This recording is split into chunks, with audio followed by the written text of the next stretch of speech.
So everyone in the chat, give it up to Don't Cut the D Block Dragon for reaching Twitch partner status. Thank you very much. Yeah, very, very nice. Very good. I'm just gonna, can you turn up your audio a bit for me, D Block? Sure. I think. Could be on my end. Was D Block coming in a little quieter than I am? Is it better now? Yeah, it's better now. Seems to be working better. So yeah, look at all those. Congratulations. What does Twitch partner mean? It means you get a little purple check mark by your name. And so it gives you a little bit of prestige. You know, if you look on Google between Twitch affiliate, to get Twitch affiliate, you need to have 50 followers. You need to stream so much during the week. To reach Twitch partner, you need to stream more during a week, and a few other obstacles you have to get to. But really the difference is, I looked it up on Google, what the difference is between affiliate and partner is. There's not a huge difference. It's more of a prestige kind of thing. It's just more of an honorary title, I guess, but nice to have. And yeah, congratulations, D Block. I'm sure Tootsie was pretty happy, right? Yeah, happy for her son. Yeah, of course, but it's Tutti without the S. Oh, Tootie. Okay, Tootie. Tootie, if you're watching, I apologize. She is. And I know you have a strong relationship with your mother, and you know, on the hockey show I talk about my mother as well. Mine is 80. Yours is I guess in her mid 70s, late 70s right now.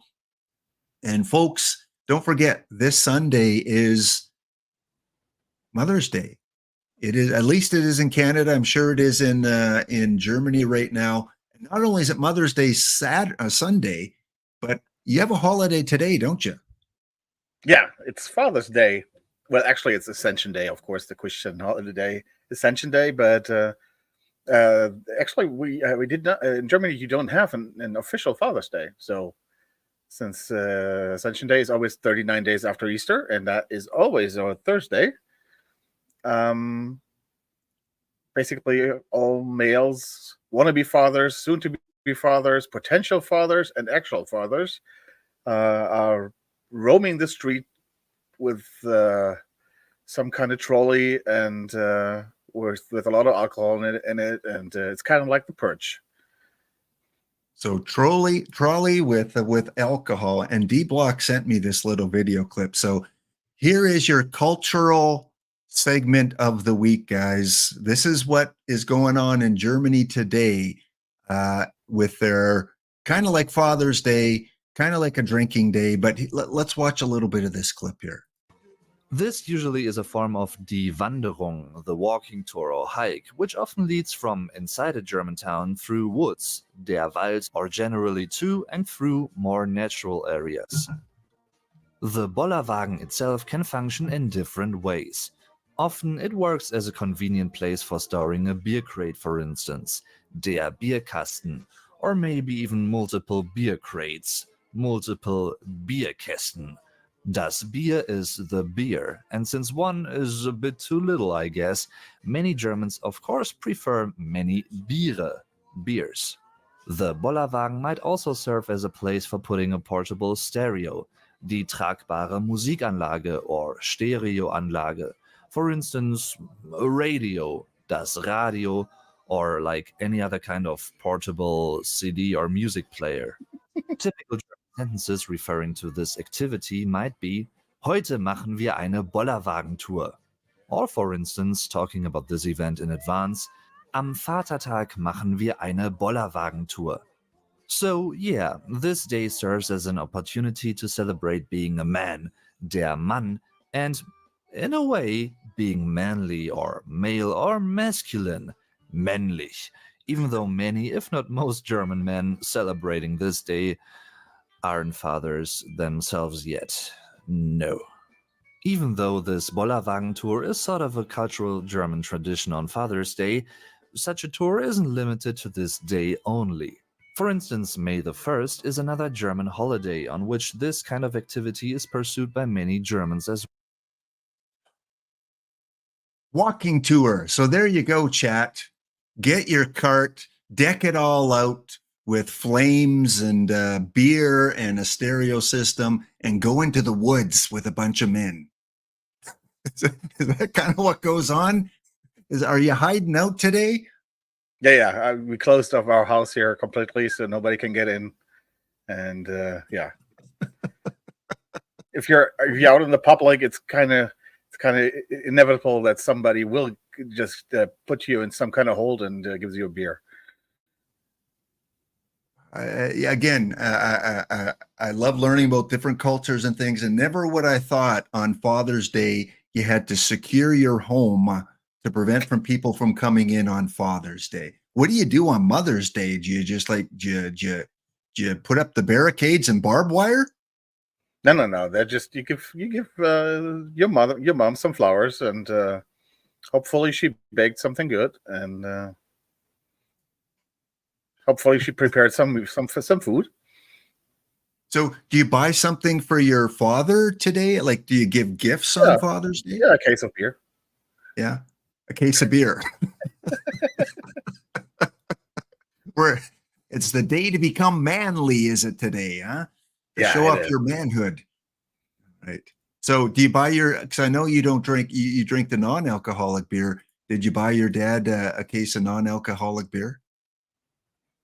Yeah, the problem is, my parents are about 100 miles away from, so I know I didn't. Oh, okay.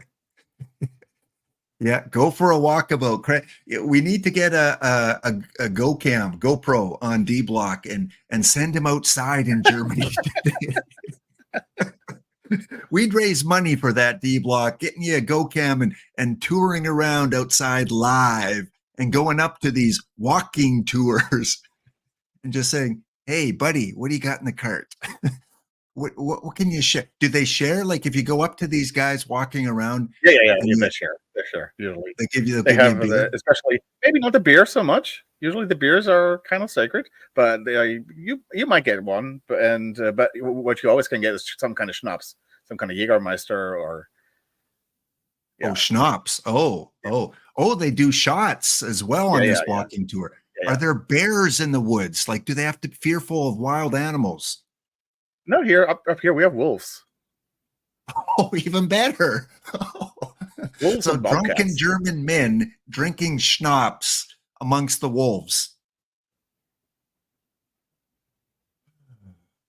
Quite the country. Yeah, I can imagine why you'd be secure. Yeah, boars are much more. Forget about the wolves. They are afraid of noise and anything. The wolves on the problem. Same with the bobcats. The boars, those are nasty. Have you ever come face to face with a boar? Yeah, and that was scary. Boars are scary, man. Is it because of the tusks? I mean, first of all, those tusks are razor sharp. They just slit you open, your leg open, and you're just gonna, they're very, very dangerous, and they're very aggressive. If they have little piglets, they are very aggressive. You really have to watch out. And if you have dogs and walk your dog, they can be really, really dangerous there. Yeah, but they taste incredibly good. Yeah. So, kind of like in Canada, we got to be careful, with garbage and when we're camping because the bears will come out and come to the campsite. So what you're saying is that's similar in Germany with the boars. No, not really. I mean, first of all, nobody really leaves trash out there, but yeah, kind of like that. Yeah. But I'm just living just outside here. The woods start, and again, if they have piglets, they are very aggressive, and those tusks are razor sharp. Of course, and being Father's Day and Mother's Day, they're going to be even more aggressive. Want to protect their little piglets. So yeah, these look like these are some big fellas too. These are they weigh about like 400 pounds, something like that. Holy smokes! What's up with that one there? It looks like. So kids out there, careful if you go to Germany. These are not zoo type of animal where you go up and hey, buddy, you want to live? What are they? Are they carnivores? Are they herbivores? What do they eat? Boars, they eat everything. Do they? Yeah. Okay. So don't feed the boars. The Boer War. Yeah. No, have these like always been like constant, like native to Germany? Like we have the moose here Boars in have Canada. always been here. Yeah. They've always been here. Bears, usually they have, right here where I live, there are more like bobcats and wolves. We didn't have much bears here. Bears are more to the south. But and they are coming back. I think just last week or about 10 days ago, some hiker got killed by a bear in the south there. So yeah, right now again, now we got to shoot the bears and all that. But yeah, whatever. Does anyone have them as a pet? Bears? Boars? You're not boars? No. Because in Canada, some people have pigs as pets. They actually have pigs as a but pet. not boars. Not boars. You can't tame them that easy. No. Yeah. First of all, they're not snuggly. Oh, come on! Are you saying you wouldn't want to snuggle this guy right here? And that their fur is not really soft. It's kind of like the opposite. It's kind of like a pig. Yeah, I agree, Chad. It's kind of like a pig, just a hairy pig. Are they like mud creatures? Do they like to roll around in mud? Exactly. They have their mud pits and all that. All right. Never before did you thought you would come to a OOTP channel, get your drops, and hear about boars. Yeah, very, very interesting. Okay, well, stay safe, not only from the drunken men celebrating today, but also from the boars out there. So yes, we have Mr. Johnny Dickshot here in the house. Kitty, of course, Bransfield in the house. And, the president of the Johnny Dickshot fan club, you're waiting for that first card to be released. I'm sure we'll have it at some point. We don't know if he'll be a 69, but, that does seem kind of appropriate. And of course, turned off the channel points today because I want to keep focused on what we have to do because we want to raid into I Rock This. Dr. Dynastic has the day off today, so he will not be streaming. He'll be back tomorrow doing some OOTP official channel drops and then doing his own stream. So check out Dr. Dynastic tomorrow, but we will be raiding into Mr. I Rock This coming up a little bit later. So on the agenda, we're going to talk about the few new lower level cards that did come out. One is part of the PTCS awards and rewards, and one couple that came out today. We're going to look at the best of the best in the 6L in the month of April. Were they different from the 5L that we went over last week? And we're going to play some trivia, as always, on Thursdays for some packs. And then we're going to go through my Bronze PTCS build. Yes, D-Block is going to help me. Chat, you can help as well. We're going to go through and build for this Saturday's PTCS. And are you, you'll be streaming on Saturday morning? Yeah, I will. I'm not sure when I'm going to start. Probably, what is that, 7:30, 7? Just wanted to start a little early this time. Maybe somebody wants some advice to start. The PTCS is starting 1 hour earlier. So, yeah, I am going to start fairly early and just to get my stuff ready. And I don't know if somebody wants to ask me a question about their team or whatever, I'll be there to help them out if they want to. Cool. So you'll be streaming before it actually starts for some last minute tips then. Yeah. Also, we might have to do a whole stream on boars because people are asking questions. Are they called piglets or boarlets? I'm not sure. I'm checking it right now. Yeah, we need that Googled. We need an answer on that. And there's a good theme team, the Bad News Boars. So someone can start up a theme team of aggressive animals. Kitty. Well, the 0 to 10 month, they're called Squeaker. Are you serious? They're called squeakers? Yeah, it's on Wikipedia. 0 to 10 months, they're called Squeaker. You're pulling my tail. Come on. I'm not Fussmucker. I am not pulling your tail. Okay, what are they after 10 months? Just sorry, you're bored now. No, juvenile. How What? boring. Juvenile. Juvenile. boring. Okay. Yeah. Okay. Okay. Yeah, like the terrible threes. They're probably that's their trouble stage. Mom's got to keep them in line. And they're like a pig, so they probably have, mini in a litter, 7, 8, 9, all that kind of stuff. So You can look always at tell this. by how many what is that called when those I have no idea what that is called in English. Where the little piglets get their milk from, whatever they're called. Oh, the teats. Okay. Yeah. You can always tell how big the litter for the animal is by the amount of teats there are. You know this from firsthand knowledge or what? That's biology. I mean, let's see. They have like 4, and they have a litter of 6. They can't feed all them. So usually the litter is basically the teats is the maximum of little animals they'll produce. This chat and the puns. I mean, I've never met a community that loves puns more than the OOTP community. Like they're just throwing them off out left and right, and biology in Germany is greater or less than Canadian biology. I just know we don't have boars here. At least I've never come across one. I don't know. You don't have boars in Canada?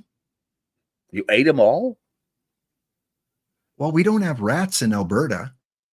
Like some places in Canada are not the same as other places. If you check your environmental animal maps, you'll find out that we're the only rat-free state or province, I think, in North America. I don't know how it happens, but rats don't come into Alberta. I don't know. They don't like cowboy hats. I don't know. I don't know what the problem is. You were completely right. There weren't any wild boars in Canada until the 1980s, when they were actually imported from Europe. See, look at these guys. They're nonstop. Like, look at. They're now in Alberta, Saskatchewan, and Manitoba. I think these guys are all from Germany and just having a few beverages. Are you guys pulling your chair today? Are you on the walking tour? Watch out for those boars. They're nasty. All right. Okay. Let's keep on going here. Plus, we're gonna rip some packs and then we're gonna raid into I Rock This. So yeah, stay tuned. We will have non-boring content, as many of you have said in the chat, as we go through. All right, let's do the draw. Before we start, let me do one more thing here before we really start. Did you see the little dig that Fussmacher put in on that photo? What? Whoa! Back up a sentence. Did I see the little what? Dig. Oh, okay. A pig. I heard the DI. I'm like, whoa, D Block, come on. Okay. The little dig. The little dig he had on you on that photo. iDub. See, iDub, you kind of heard something different too. Okay. Oh, the dick shot. Okay, now I get it. Yeah, that's what I'm saying. I'm like, dude, leave the anatomy and biology out of it. We're moving on. DIG. Well, where did he post that? On that photo he had of you and EBC. Oh. Okay, well, now you're forcing me to go to content I don't have right now. So let me but you had a Vancouver Canucks hat on. I know, Fussmucker. You should see in my Discord some of the Fussmucker memes. If you're not part of my Discord and you want to see some of the great memes, join the Discord, because Fuss throws up some good ones there. Let me see. I think I got it here. Night. So you're talking about the Abbott and Costello picture? Yeah. That one. Okay. Let's see.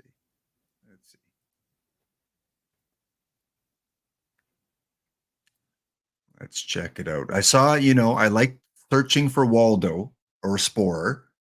I did see this is like a treasure hunt, looking for all the subtle little things that Fussmucker puts in. Okay, so I seen Spore, I see the Vancouver Canucks hat, of course, EVC. Oh, I noticed the bat, property of Ohtani, very nice.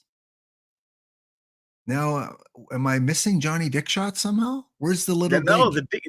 the dig DIG with the Canucks hat of the loss of the Edmonton loss yesterday, after being up 4-1. Hey, I predict them as I see them. I I'm not a sellout. I think the Canucks are going to take that. Sorry, I like to predict correct things sometimes. So yes, I did see that Canucks hat. So Fussmucker, great job on the post there. Yeah, and speaking of, before we do the draw here, speaking of hockey, since we're on the same line of thought, is it that one there? I think it's this one here. Yeah, let's go back to this one. Your Chicago Blackhawks kept their number 2 position. Yeah. I don't know if you watched this live or if you were in bed by then. No, You I watched didn't it watch live. live. Oh, you didn't? Okay. But Yeah, Pops Dongoria and all you San Jose Sharks out there, congratulations, because you get the first pick in the draft in Chicago State. It was a pretty boring draft lottery because everyone stayed in the same position. No one moved at all. So, there's some good, there's Celebrini is going to be the number 1. Yeah, he is. Unanimous number 1. There's Yzerman, spelled with an EI, not the Y. A couple Russian players as well. But yeah, Chicago, they stay at number 2. Chicago, I think it's going to be down to Demidov and Levchinov. Yeah, I think either Demidov as a winger or Levchinov as a defender. I think they're going to go Levchinov. I mean, yeah, that Yzerman's a good player, and you know who's moving up the rankings really quickly is Jerome Iginla's son, Ty Iginla. He's projected, I think, top 15 right now, but I think he's going to go easily top 10, and he might even go top 5. I mean, the pedigree of Jerome Iginla. We see the Kachucks, Matthew Kachuk and Brady Kachuk. I don't know. I think Ty is going to go in the top 5, but with the number 2 pick, you kind of don't want to miss out. They're not going to take him. I don't think so. I think it's going to be Levchinov or Demidov. I think those are the 2. And the jokes are still coming. TB says, I was hoping for a Justin Bohr card today and not a Yankee. I think you're gonna get a few Yankees. So yeah, so that'll be fun. The draft lottery, round 2 of the playoffs going on right now. Yeah, yesterday was a weird hockey day because Dallas had a 3-0 lead the other night. Yeah. Then they lost to Colorado. And last night Edmonton was up and you can't do that. You can't lose a 4-1 lead. Like, I'm sorry. Like that's unacceptable. Dallas, that 3-0 lead. I mean, I watched the first quarter. They were so dominant, and that house was rocking. Man, you don't expect that from American fans to actually have such a good atmosphere. It's very unusual, but I guess the Canadian fans rub off on them. Wow.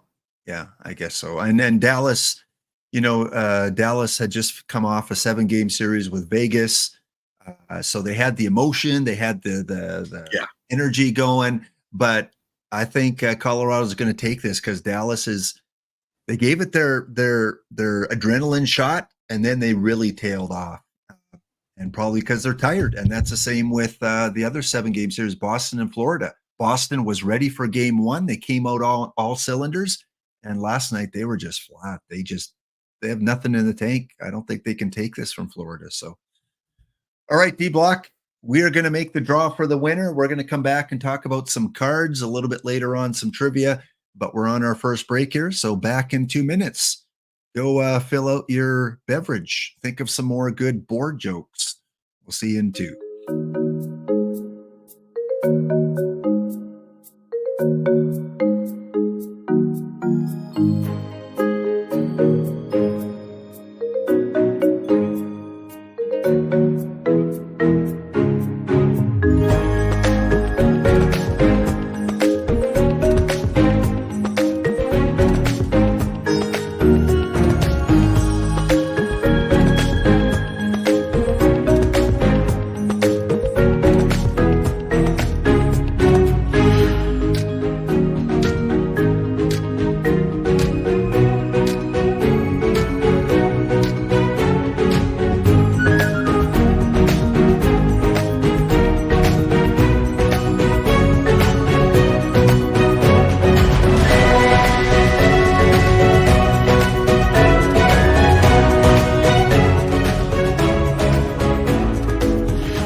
All right, a few more seconds here in the ad. The ad should be finishing up any second here. Again, if you want to get into the contest, enter exclamation ticket. We have over 120 entries so far.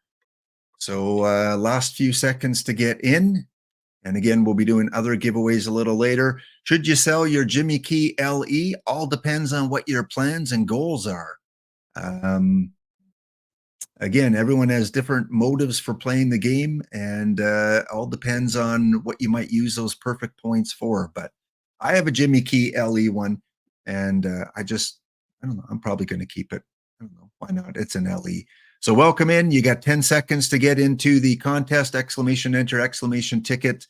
And what else do we got going on here? Probably we'll save it till he's in a mission. Yeah, I don't know. I don't think LEs ever go in missions. So if you are planning to keep LEs for a mission, I don't think they've ever been in one. Okay, let's close this off. 140 entries. Good luck. Again, you got to be here to win. You've got 3 minutes to send me a whisper on Twitch. Well, I know this person first in the chat today, so maybe there's some synchronicity there. Take a drink because old Delano 45 is our winner. So old Delano, hope you're still around in the chat. There you are. Okay. Send me a whisper. Send me a whisper, and we'll get those packs out in the next 48 hours. We'll do some other giveaways a little bit later on. Let me close this one off. And yeah, cards are live. Mission packs, missions are live. Rainbow packs are out there. Lots that we have to talk about. But as we always do, I think we made round 2 last week. We got to get on with today's bounty. Knock us out, and you'll win 5 packs just for eliminating us from the bounty tournament. It is unfortunately because of the lack of free ones that had 0. We had to enter one that had 1 person in it already. So if you want to get in, it's the 171 speed draft. You only have 5 minutes, but the rules are pretty simple. The first name on the card has to have less letters than the last name on the card. So less or equal. So you could draft Babe Ruth, but you can't. You couldn't draft Jimmy Fox because Jimmy has more letters than Fox. That's it. Those are the only rules. So because you only have 5 minutes, it should be pretty easy to do. So D-Block, let's do this. You have to bench anyone that doesn't qualify. So we only have really 2 choices, maybe 3. Justin Turner, we could draft. Henry Larkin. Anyone on the bottom row we can draft. Yeah. I think it's Screwball. You think? Yeah, I don't like the other ones. Okay. That's when we have 5 minutes. We got to make this quick. So Noah as a reliever. Javi Lopez we can draft. Anyone on the top row. And are you going to make me count letters for Yoshinobu? Yeah, pretty much anyone we can draft here. Make sure you declare that you're in the chat if you signed up for the tournament. The rule is hobby. Let me just put it back up one more time. I know we're wasting our time, but some people are just joining now. It's Perfect Draft ID 171. It's the 5-minute draft. I guess the rules are a little bit different. I'm going to go back and the first name has to be shorter than the last name. We're going to stick with that one because that's what I said first. So the first name in terms of number of letters has to be shorter than the last name. So Javi, shorter or equal to? Herman cannot take them. Can't take Herman Long. Roy Campanella?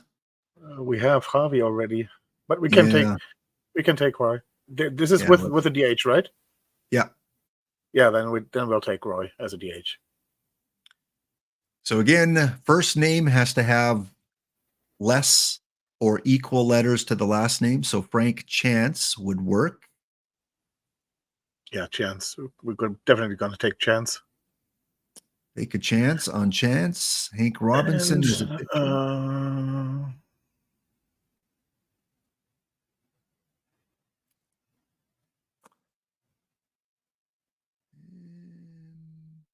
How's Barry a Darwin card? Yeah, he's not bad. Let's take him. Let's take Darwin.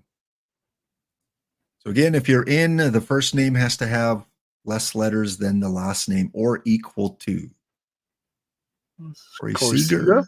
Yeah. And the Yorquidi? Check him, please. No. Need that home run suppression.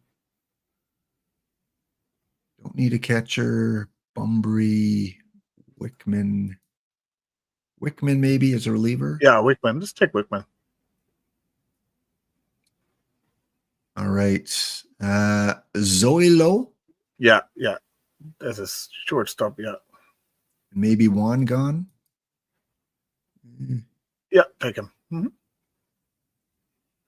We got a minute and a half, so we got to be quick. Square, 1, 2, 3, 4, 5, 6, 2. Nope, can't take Square. Mark Grace. Larry Parrish. Let's go Larry Parrish. And Swindell. Yeah, let's take Swindell. Yeah, I like that Darwin. I like that Darwin. Which one? Ortiz. Yep. How's this Messersmith? Ooh, control. Wow. All right, let's just go with this guy. Yeah.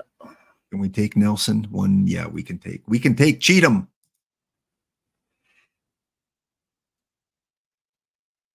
Espinoza, 1, 2, 3, 4, 5, 6. 1, 2, 3. We can take him.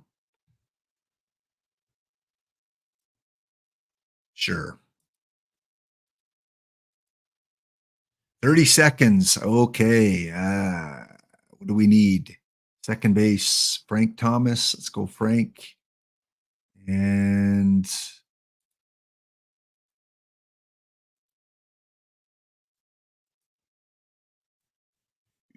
okay, we just got to take pretty much anyone now. Herb.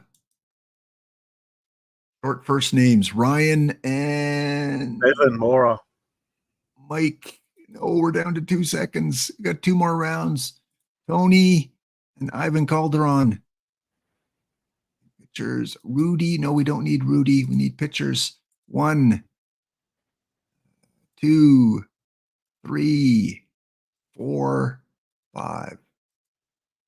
Woo! I knew you had some extra time, but we were really pushing it. Did we get enough players? That's what I'm wondering. We did. Got enough pitchers. And did we get a full lineup? Yep. All right. Well, maybe we got to put Zil. Yeah, but huh? You can only play short.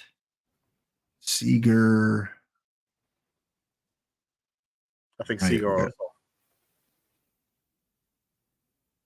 Take Seager out for Zoilo.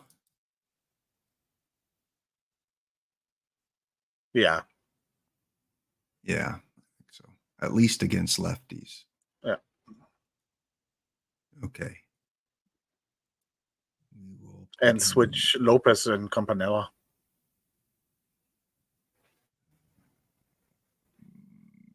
Campanella as DH and Lopez as the main catcher. Sure, DH. Yeah, I think that's pretty good. We've got all of our higher ranking cards in there. And Kemp, Seager,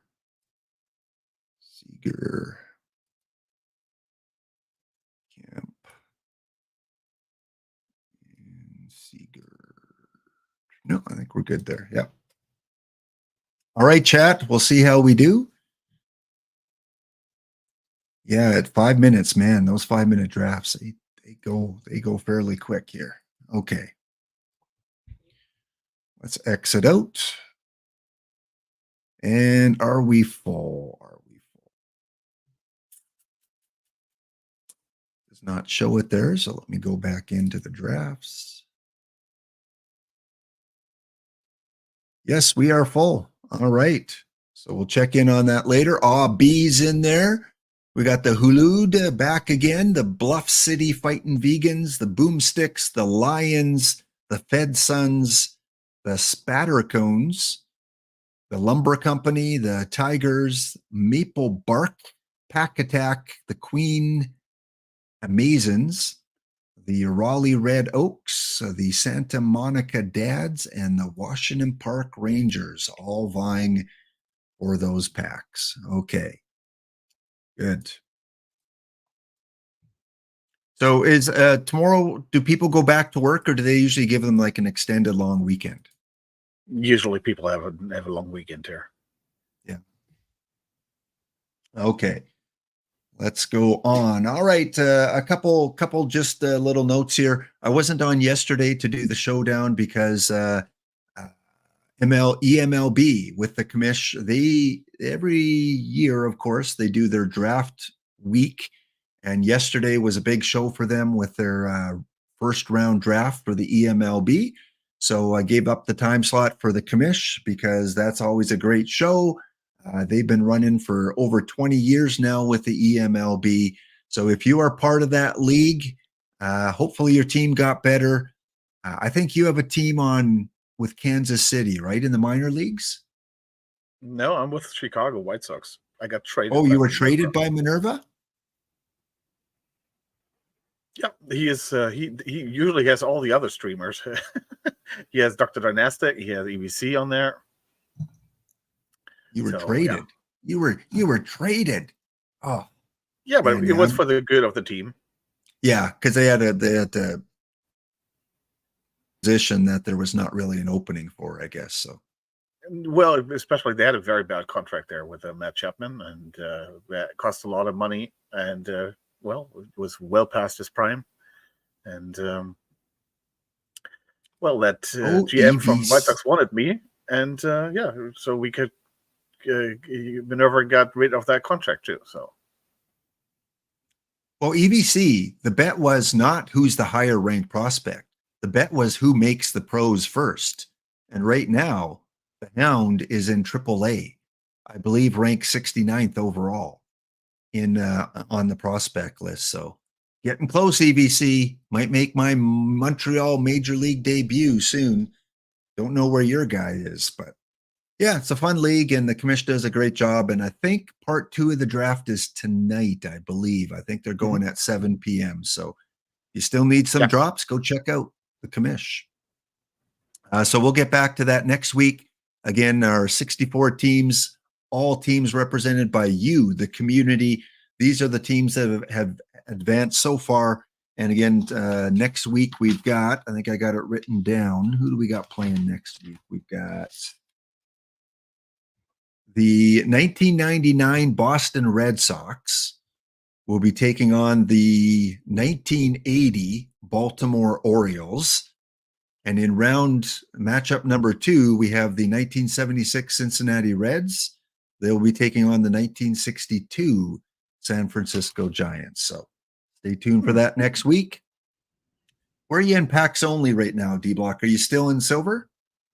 I'm in silver. Yeah, I was. I think I had the second best record in last season, but of course, as it always happens, when you have that one round off, I lost then, and so I stayed in silver.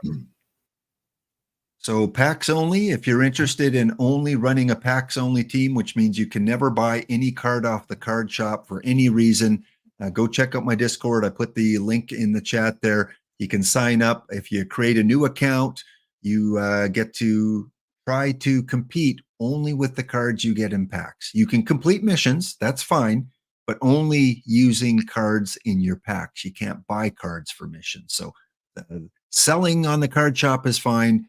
Buying on the card shop is not fine. So go check it out.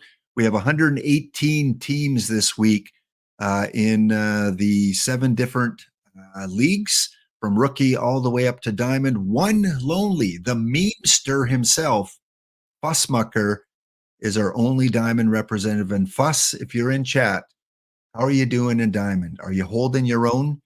Because you were amazing last week. You got to stay in diamond for the first time. A PAX only team stayed in diamond for 2 weeks in a row.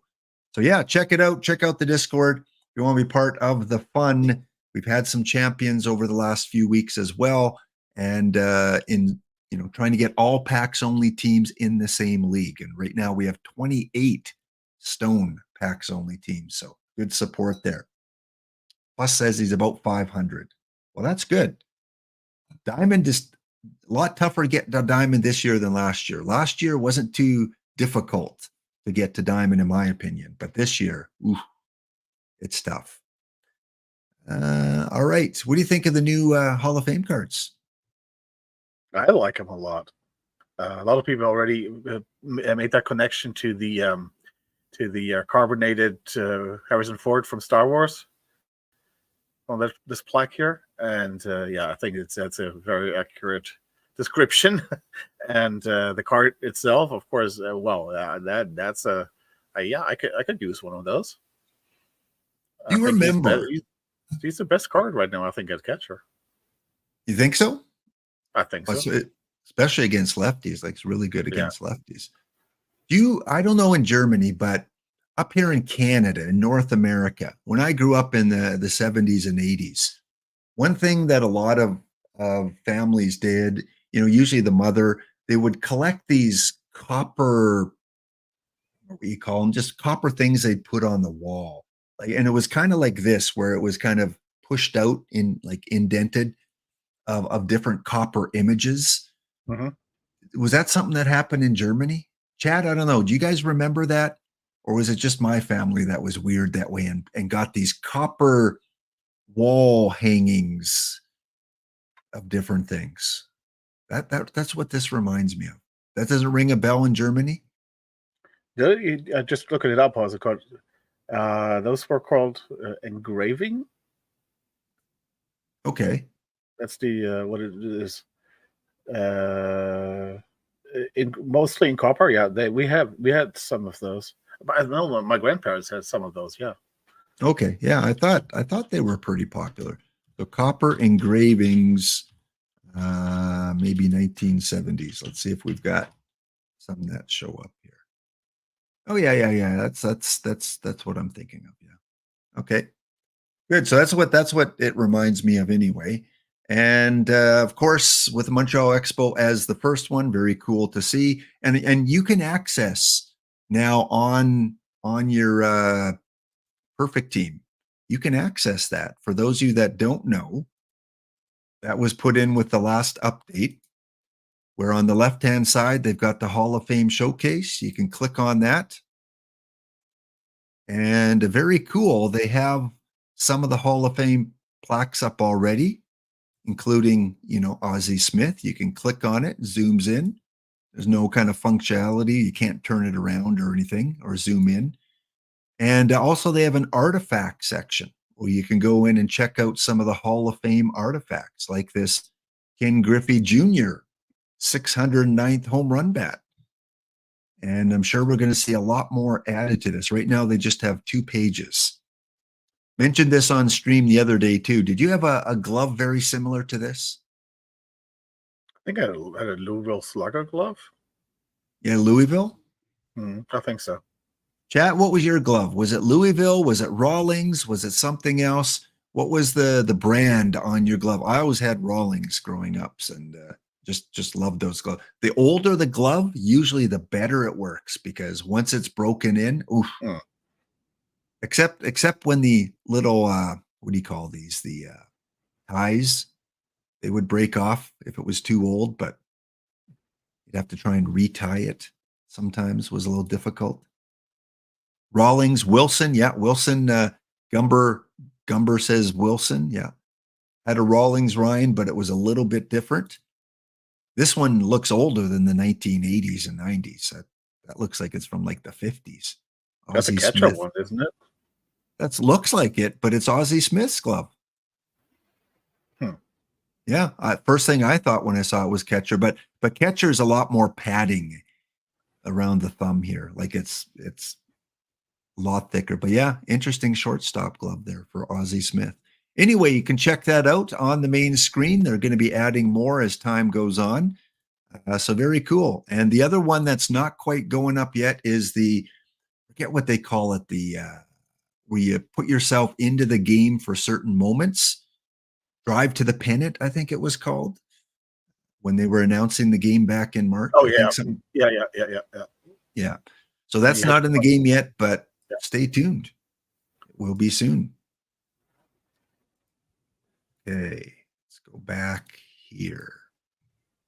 Had a Rawlings glove until the basket broke after a catch. Well, hopefully you recorded the out. That's from the 50s, back during nuclear testing. That 6 finger was more common. Well, if you play for the Springfield Isotopes, yeah, maybe it's from The Simpsons. Had a Wilson Buddy Bell glove. Yeah, I remember those ones. Buddy Bell. Of course, we had a lot with the Canadian Blue Jays and Expo player names on them because, it's Canada. All right, 5L and 6L update, something that a lot of you in chat are playing, and thank you so much for being part of the 5L and 6L. Stay tuned over the next week. Wink, wink, nudge, nudge. Stay tuned. Might see a little bit of changes to one or both of these tournaments. They fire off at 9:21 a.m., 9:21 p.m. Eastern Time, Jari Park and Sky Dome. So one representing the Montreal Expos home, one representing the Toronto Blue Jays home. Neither has a DH, and you get points for qualifying in the top 4. And I keep track of the leaderboard. And as of yesterday, in the 5L, looky, we have one Mr. Sporer after a win yesterday, or a second place. I either came first or second. 7 points. Sporer, who's never won the monthly, I don't think he's been a monthly champion. We got D. Dempsey, of course, a great lower level player. We got Rich Rock back up there with the Mill Basin Yankees. Who we don't see is the Rocky Mountain Gladiators or D Block Bone Bruisers. What's up with that? Well, I'm actually thought about making a list of my teams and showing this off of how many times I have an Adam Dunn. I think I had like the whole month. I had 2 Adam Dunns. And it is a terrible drafts. I just don't get any options there. It's really ridiculous. I think somebody like an Evil C kind of like after winning that one, I think that he kind of like sent out his goons to change the code or something like that. He sent out his goons. Oh, yeah, I like that. EBC, you got some mob connections there or something, some OOTP mob connections in New York. You sending out your goons after us, not allowing us to get into the top 4 often. So, and I think we're about halfway through a break, so we'll talk a little slower here. I just want to get another snapshot here anyway. Get this.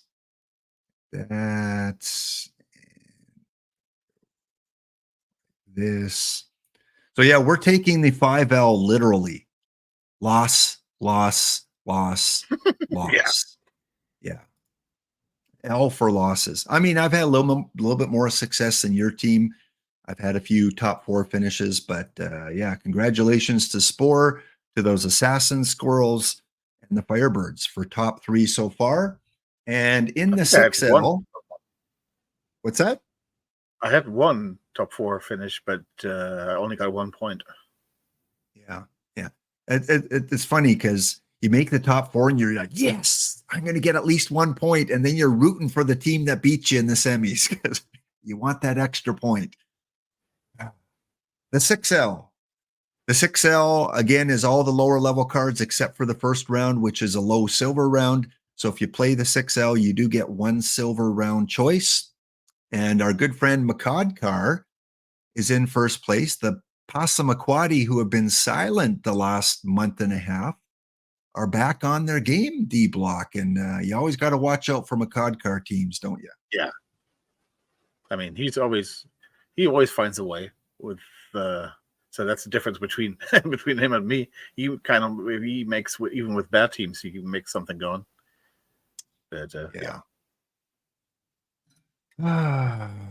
But for us, it's a matter of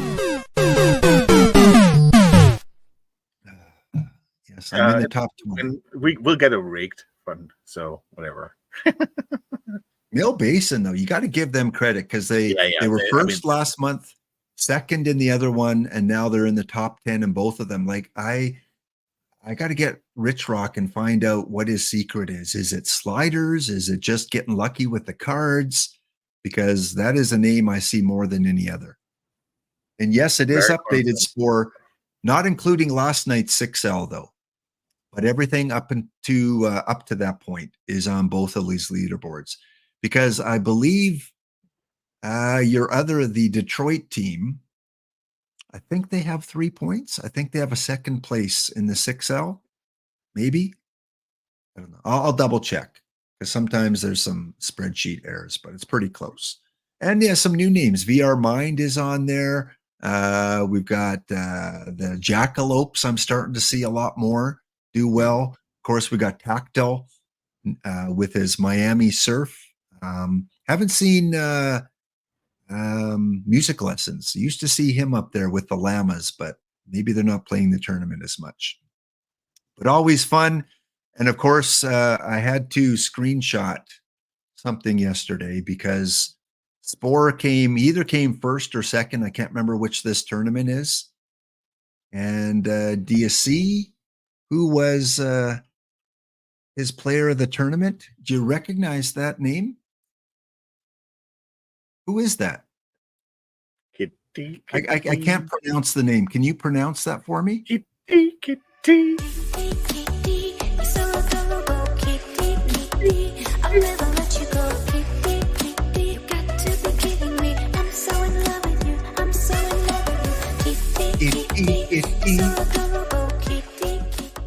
Oh yeah. All you Kitty haters out there. Kitty for Spore yesterday, a 460 average, hit after hit after hit, a 4 RBI game, 52 hits and 132 plate appearances, 523 OBP, 690 slugging. And this is not the Combinator. No, this is boiled egg. Go on a walking tour. You'll feel better. Just go get your cart, draw some flames on it, fill it up with beer, and go on a nice nature walking tour. But watch out for the boars up there in Ontario. And of course, on my Discord, if you're part of the Discord, I've got a thread there, the Kitty Bransfield Hall of Fame, where every 5-hour, 6-hour tournament that he just goes off, I post a screenshot there. So yeah. Spore, you're now in the Kitty Bransfield Hall of Fame. Congratulations. So yes, get involved. Every evening, every morning, your chance to win some packs. The leader at the end of each month gets 20 free packs. And like I said, stay tuned over the next little bit.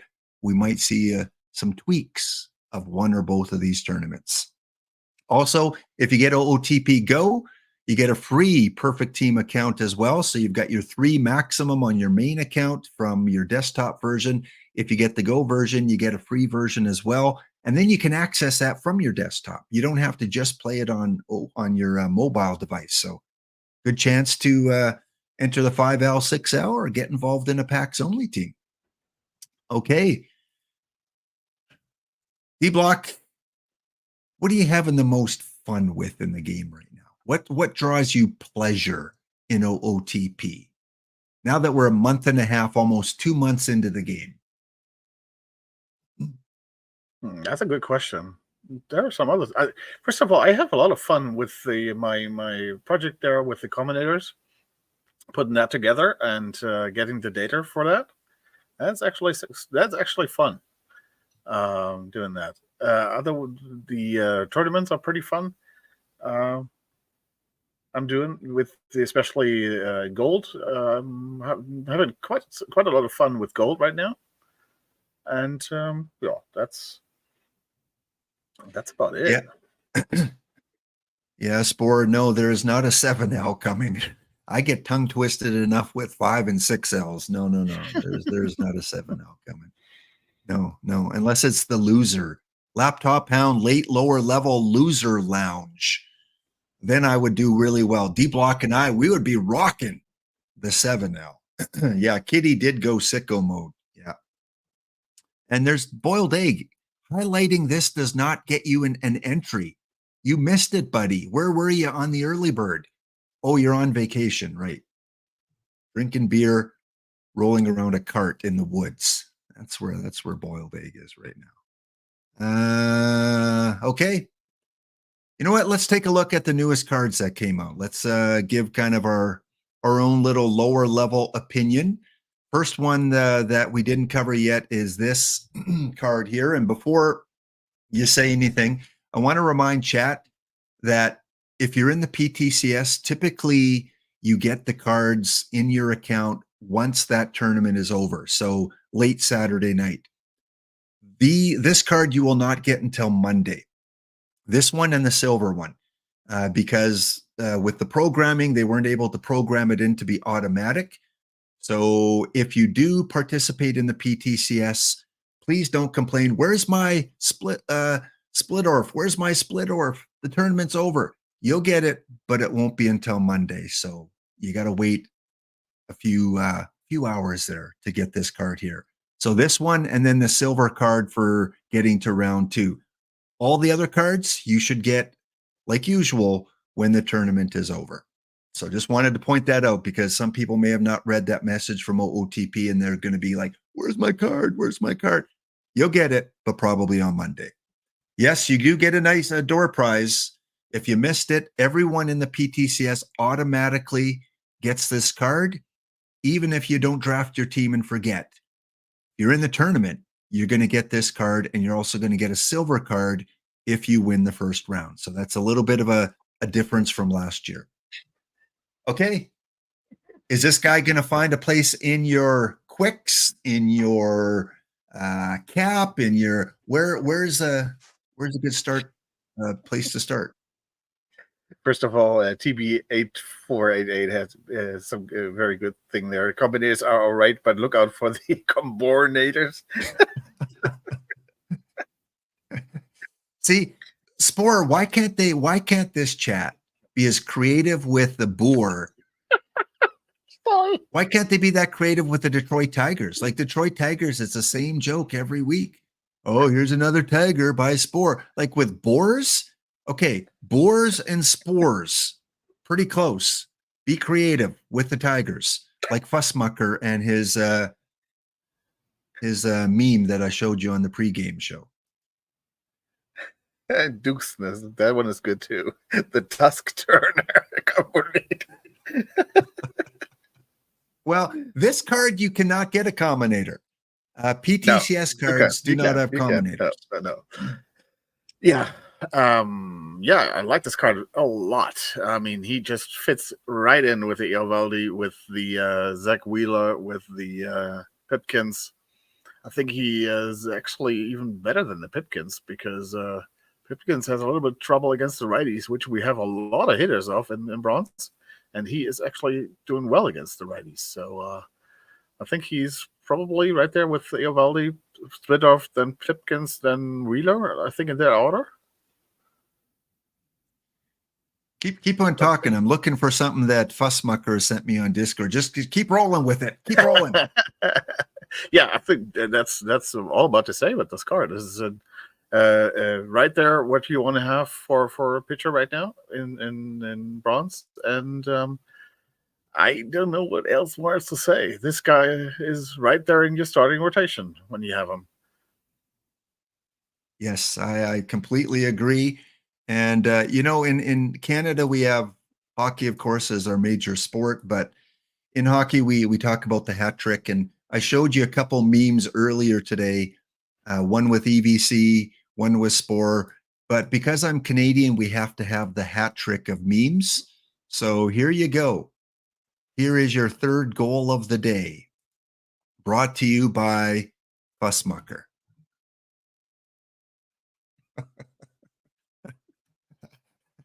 Today, the Yankees won. Yes. The Yankees won. The New York Yankees. So there you go. Okay. I'm That's just waiting for the mean. Blue Jays. Waiting for the Blue Jays 7-card set. They haven't been playing well, D Block. They haven't been playing well. My Royals have. We have the longest LOL ever in chat. All right. Well, hey, we gotta let's see if I still got that on screen here. Did I close that down? Okay, let's bring that up one more time because we'll take ourselves off screen because Spore might want to use this as his new thumbnail somewhere. Here we go. with the LOL, we're going to keep that on the screen. We're going to put this up. We're going to take ourselves off the screen. There you go. Screenshot away, except we got to show the Yankee part. Now you can tell that's a rush job. Fussmucker was short on time on this one here, getting that one together. But yeah, I don't think he'll ever become a Yankees fan, though. I don't think we're ever going to see him become a Yankee. No, I don't think so. If it is, it's not the real Spore. If it is, it's some sort of matrix that we're in. Okay, yeah, I agree. He's in my top 5 pitchers with Eovaldi, Pipkins, Nick. I don't know how to pronounce his last name. Nick S is another good one. Zach Wheeler, I still really like in bronze. We talked about Ken Raffensperger with the 5L. Now, unfortunately, this is not going to be a 5L or 6L card because PTCS cards do not get put into tournaments. But if he was, you'd be drafting him every time. Yeah, definitely. Yeah. The problem is he'll be in their lineup for a while, but because he's not a combinator eligible card, he may not last that long. He'll get passed by. Yeah, maybe in rotation, but with the stuff, he will last a while in the bullpen. Yep. As always, once they serve their purpose in the starting rotation, move them into the bullpen. But but it is a nice card. For bronze, this is quite. It is not that often that you have that shape, but also that good stuff there. So he's going to last quite a while. OOTP and Spore for giving us some extra prizes because it's always frustrating. You make the PTCS and you lose out in round 1 and you get nothing for it. Here you're getting a really, really nice consolation prize, like really nice, especially if you play lower level tournaments. Now, if you don't have one, if you're not in the PTCS, you'll be able to get this on the card shop. Don't worry, because there's 1,280 of them, 1,280 of these, because there's 128 for each of the 10 tournaments, and all 128 teams will get them. Some will get multiple cards of them, and they'll put them on the card shop. So you can get your own Paul Splitter very easily. All right, today's cards, we had two cards that were bronze, which is always good on a Thursday to get some bronze or iron content. Both rated 66.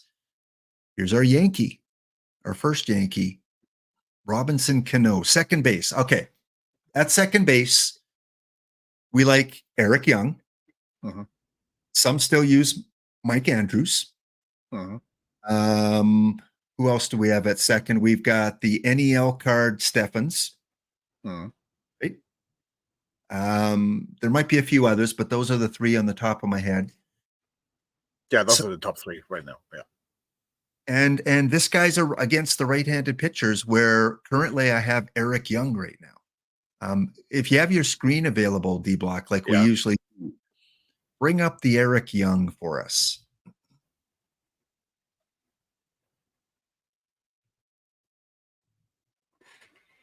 Well, I like Mike Andrews. I know he's one of those that when I look at tournaments, he either does really crappy, like a 125 batting average, or he's up in the 300 or 400s. Like he's so hit and miss for me. But defensively, he does okay for me. And because I have the combinator, I can't really back off of Mike Andrews right now. So I've got Mike Andrews and Eric Young platooning. So here is the Eric Young. I guess he's better against the lefties, so he might. Well, I see he's one of those weird splits too. Mhm. But still I don't against the see it. lefties.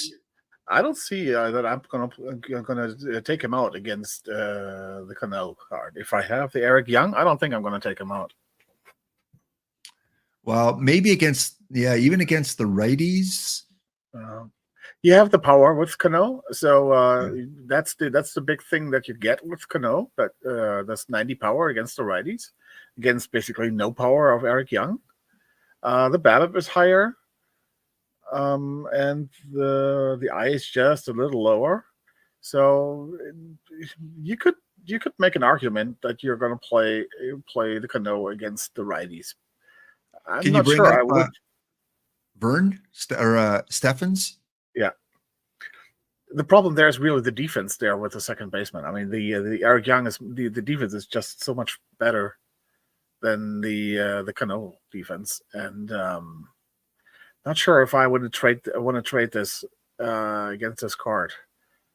I'm not sure. Let's see. Let's look at the Stevens, whatever his name is. Again, definitely an option in the 5L, 6L, especially where power plays more in the 6L. So I think in the 6L, I might go with the Cano just based off of the power, as opposed to that first one. So Jake Stevens. So against the lefties, and you're losing the power. Definitely better against the lefties. And then Cano, I think, is better against the righties. Yeah. The bat is definitely better against the righties, but Yeah. again, the defense. So again, second base, if you value defense, you're probably not going to go with the Cano. And maybe bring up the Mike Andrews, since we mentioned Mike Andrews. Let's take a look at him. Mike Andrews. And Cinema, the Iron Ian Happ. We can talk. I can ask D Block. Both D Block and I have kind of abandoned iron right now. We're kind of focusing on bronze and other things. So there's Mike Andrews. That's a little bit better but less BABIP, a little less power. 13 less power. So no, against the Andrews, the Cano definitely wins. Yeah. So again, it's another option. It's another one you have to think about. And in a 5L where you don't get all these second base options, if he comes up, you're probably going to take him in the 5L or 6L. Are we missing any others? Who else do you use at second? This guy. So that's the combinated one, though. Can you hover over the regular version?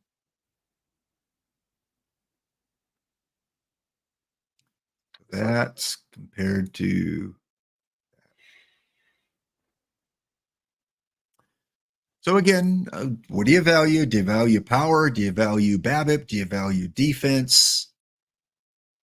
Definitely a platoon. Basically the best, maybe not the best, but the typical second base defense with infield range and the turn double play. That's the two most important things for second baseman there. And especially if you add that, I'm not sure if I'm taking the Cano there, if I'm valuing this defense there, especially with the turn double play there. Double play is just really important for the second baseman. But let me put it this way: if you're taking Cano, you're not doing anything wrong. It's not that you're missing out on something or making a big mistake by taking the Cano. Even though that I would say that there were two of the cards where I would say I would choose probably the other one. But if you're taking the Cano, I don't think you're doing anything wrong against the righties. I definitely would try to take somebody else against the lefties. Oh, for sure. Having that bat and that defense, that's just not feasible there. But against the righties, no, you can play with all of them. Yeah, if you don't care about defense, get them in there against the righties. But Steffens and Eric Young, and each of those cards offers something different, to what your style of play is. So all depends on what your style of play is. And what you need, I mean, if you have already like 6 or 7 big time power guys, you may not need another 90 power guy, but you'd rather have somebody who has a better eye, a better BABIP, so that he's on base for the big time power guys. So that is really depending on what the composition of your team, basically. Yeah. And if it was shortstop, I would say absolutely not, because I value a lot of defense at shortstop, more so than second base. But some people like defense at both second and short. I like catcher framing, I like center field range, and I like shortstop range as probably my top 3 for my hitters. So yeah, I just like the return double play. I like a lot, because if you have a double play, it gets you out so many different situations there. That is such a valuable defensive play. Yeah, for new players, again, each position has kind of more important defensive characteristics. We talked about range for center field. We talked about range for shortstop. For second base, range is still really good. It's not unimportant. I mean, I probably don't need a 90 to 100 range, but it's 52. That's still quite low. And I mean, the Mike Andrews is about the same. But if you see my Geronimo Pena has a 73, I think that is basically for range really the bottom. Okay. To me. All right, we're on a break here, D Block. When we come back, we'll look at the second card, this time an outfielder, and we'll check out that one for bronze in 2 minutes.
All right, here back with Don't Cut the D Block Dragon, and again, holiday today in Germany, where many men are out in the woods with their cart of beer hunting wild boar, a tradition every May in Germany. Well, part of that's true anyway. Part of it's bunk.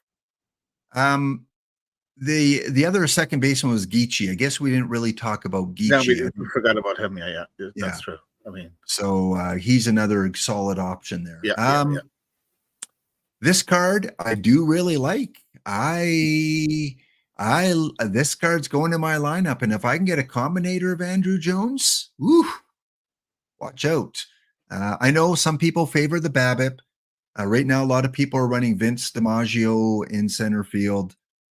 You like Tom Brown, in Mhm. center or in the outfield anyway. I mean, Tom Brown, you can play left, center, or right, so he's a little bit flexible. Give us your thoughts on the utilization of Andrew Jones. I like this card a lot. Yeah, this is definitely going to overtake Vince DiMaggio for me. I might platoon him with Tom Brown against the righties. Tom Brown against the righties, and Andrew Jones against the lefties. But yeah, definitely going to play him. He's definitely in my lineup. There's no chance about it. No other way. I like my second baseman to reach every grounder and then throw the ball into the stands. It's good enough for Chuck Knobloch. It's good enough for Dukeston. Oh, Kamish is in the house. So again, Kamish, check out. Kamish, correct us if I'm wrong. I mentioned earlier, part 2 of your draft is tonight, right? You had round 1 yesterday. Is round 2 going tonight? Let us know in the chat, because you were on yesterday on a special Wednesday for the EMLB draft, where my Montreal Expos got a top-notch pitcher in the first round. And watch out for those Expos. GT Sundown is going to take those Expos to glory at some point in the future. Yeah, I think the IEW had a good point there with that his second base defense matters very little to him. Bat first at the position for him. That is a very valid point. I mean, that is the way you can go. There's nothing wrong with that. There are different ways to play, especially at that position at second base. I think some people want to have a solid defense there. If you're going bat first, I think the Mike Andrews has shown that has worked. And if you're continuing with that, then I think you can definitely do that. I think both ways work. And it's just preferable what you want for your team. And the good thing too is with the 5L and 6L, you get to test these cards out. You get to try them out in a few tournaments, and you can kind of see what their performance is against other bronze and iron cards. And I really like that Jones card. I'm going to try and get that Jones card. And like I said, I'm going to try hard to get that as a combinator, because I don't need to improve his defense with the combinator. I'm not worried about that. I want to improve his other things up here. So reminds me of that Rico Petrocelli build too, where Petrocelli was good with gap power, and eye, and then you just keep building on that. So Andrew Jones in the game. I'm pretty sure these can be combinated, right? I'm pretty sure they're not. I know they're SE cards, but those are still possible. I think they should be combinators. Yeah, I think they are. I think the only ones who cannot be combinators are limited edition. Mission editions and PTCS, I think. Yeah, PTCS, Mission Edition, and Limited Edition. Right. And live, of course. Kind of hard to have live combinators, yeah. Kind of hard, yeah. What else am I missing? That shortstop Atlanta got is a pretty stellar too. Houston's got the second. Okay, now we're talking about the best infielders out there. Well, you know what time it is? It is time for a little bit of trivia here, D Block. Every week we do some trivia. So I'm going to start up the trivia kit. If you've never played this before, you should see something pop up on the right-hand side of your window in Twitch.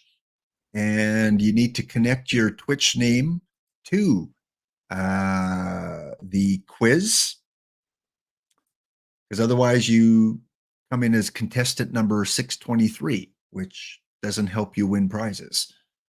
So you should see some instructions come up. Someone in chat verify that the instructions are there. Make sure the quiz kit is working.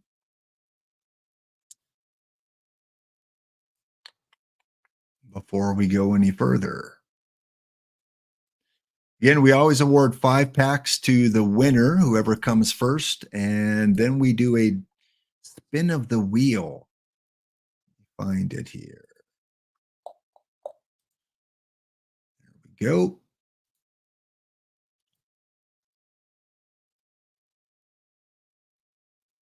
So first place will get 5 packs, and then we're going to shuffle this 7 times. 1, 2, 3, 4, 5, 6, 7.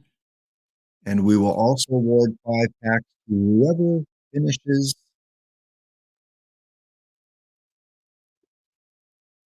I think it's the same we had last week. Fourth place. You're shooting for first or you're shooting for fourth in today's contest. Okay. Our instructions up.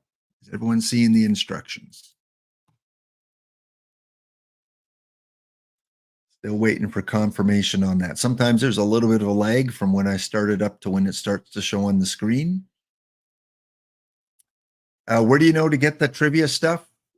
If you look on the slide I've got here, if this was your Twitch window, it would be right over here on the middle right-hand side of your Twitch screen. There's a little icon that says Quiz Kit. Click that. Allow permissions. I think if you show Okay. my screen, I think I can show that. Okay. Oh no, that's the wrong one. Okay. Yeah. It's the wrong one. That is the For all you new one. players, we'll show you exactly where that is. And again, if you watch Spore's stream, if you watch the pre-TWIPT stream, all right, there we are. So, right here. There's the quiz kit. There's the quiz kit.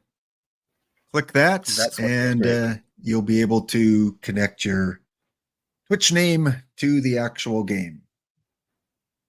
All right, here we go. Again, how well were you paying attention? If you watched both shows today and you listened to the beginning of the show, you should do very well. 5 packs will go to first place and 5 packs will go out to whoever finishes fourth. Of course, we have our Dave Steed question at the very end. Question 1. EVC's lock of the week on the pre-show was Clayton Kershaw, Cabrera, Mauer, or Posey. On the Amigo show, who did EVC say is a lock to be part of today's set?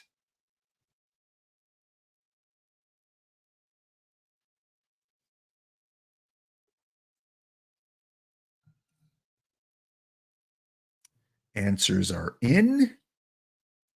The quicker you ring in and you're correct, the more points you get. If you're wrong, however, you lose a lot of points. 20,000 is the maximum you could win. Negative 20,000 is the most you could lose. All depends on how long it takes you to answer. Good. You guys were listening. You caught EVC's bunk. 24 of you were correct on this one. He did say Buster Posey, he thought for sure would be in today's set. I said Felix Hernandez was not right, although Felix may show up at some future time. IDub, very, very quickly, 19,561 points. And then we see a bunch of contestants. Usually that will fix itself after the first question, but you might need to refresh your Twitch screen. We'll find out after the next question. Okay, here we go. Question number 2. I also predicted 5 other players would be part of today's set. One of those did hit. Who was the first card that we saw that I said, I think there's a 100% chance we'll see this player? Was it Joe Mauer, Buster Posey, Chipper Jones, or Felix Hernandez?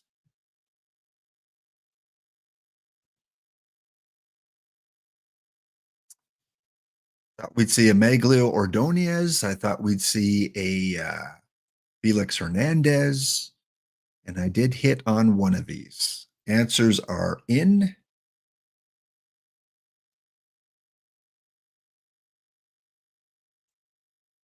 I did think Chipper Jones would be there, but Chipper Jones did not get a card today. So it had to be part of today's set. One of these was part of today's set that I predicted, and it was Joe Mauer. D Block First to ring in BWB, Bill Do, B-Dub, Dukeston, VR Mine, Hunter Sky, all with the correct answers there. And you're going for first and fourth. Kitty Poo Poo. Come on, Kitty Poo Poo. Do I need to inspire you? What are you doing down there in the negatives, Kitty Poo Poo? Let's start you up.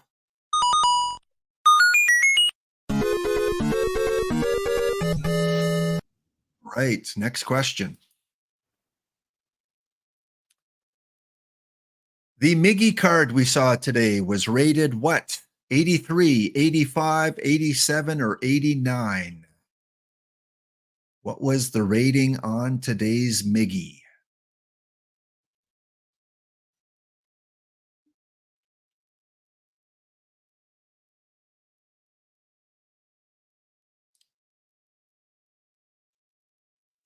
And Cody K, yes, that picture that GT got as part of EMLB. Whew.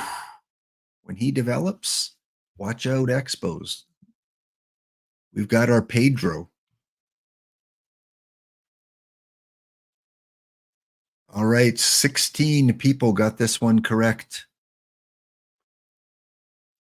Answer Jorge to every question. Yes, Jorge Bell.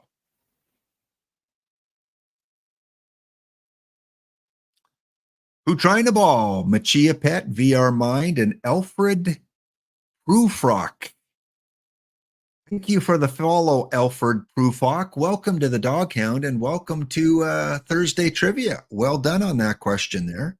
Kitty Poo Poo, see, you redeemed yourself, Kitty. Kitty, if I see you as the number one answer on any question, you get a special song.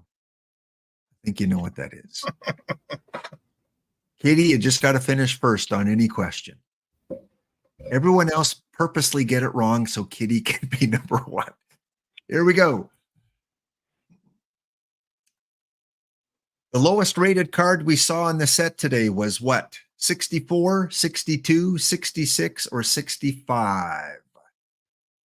Just went over both of them.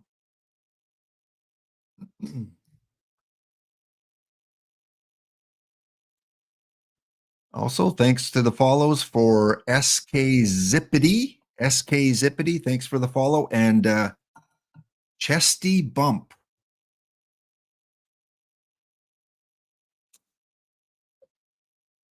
Thank you for the follow. All right, answers are in. Confused a lot of people here. 14 people did get it correct, but 21 people got it wrong. We just showed it on the screen 10 minutes ago. There were 2 cards rated 66. First in was Jay Shaps, followed by Who Trying to Ball, VR Mind, Don't Cut the D-Block Dragon. So on the current leaderboard, after 4 or 5 questions, VR Mind is in number 1 spot, and number 4 is Who Trying to Ball. Those are the 2 money positions today, 1st and 4th. Next question. The last card featured today was Verlander, Burley, Greinke, or Hamels. Spore changed it up, went with the hitters today. And coming up after trivia, we're going to go with the top performing 6L cards in April. Show you which cards performed the best based on the statistics I looked at.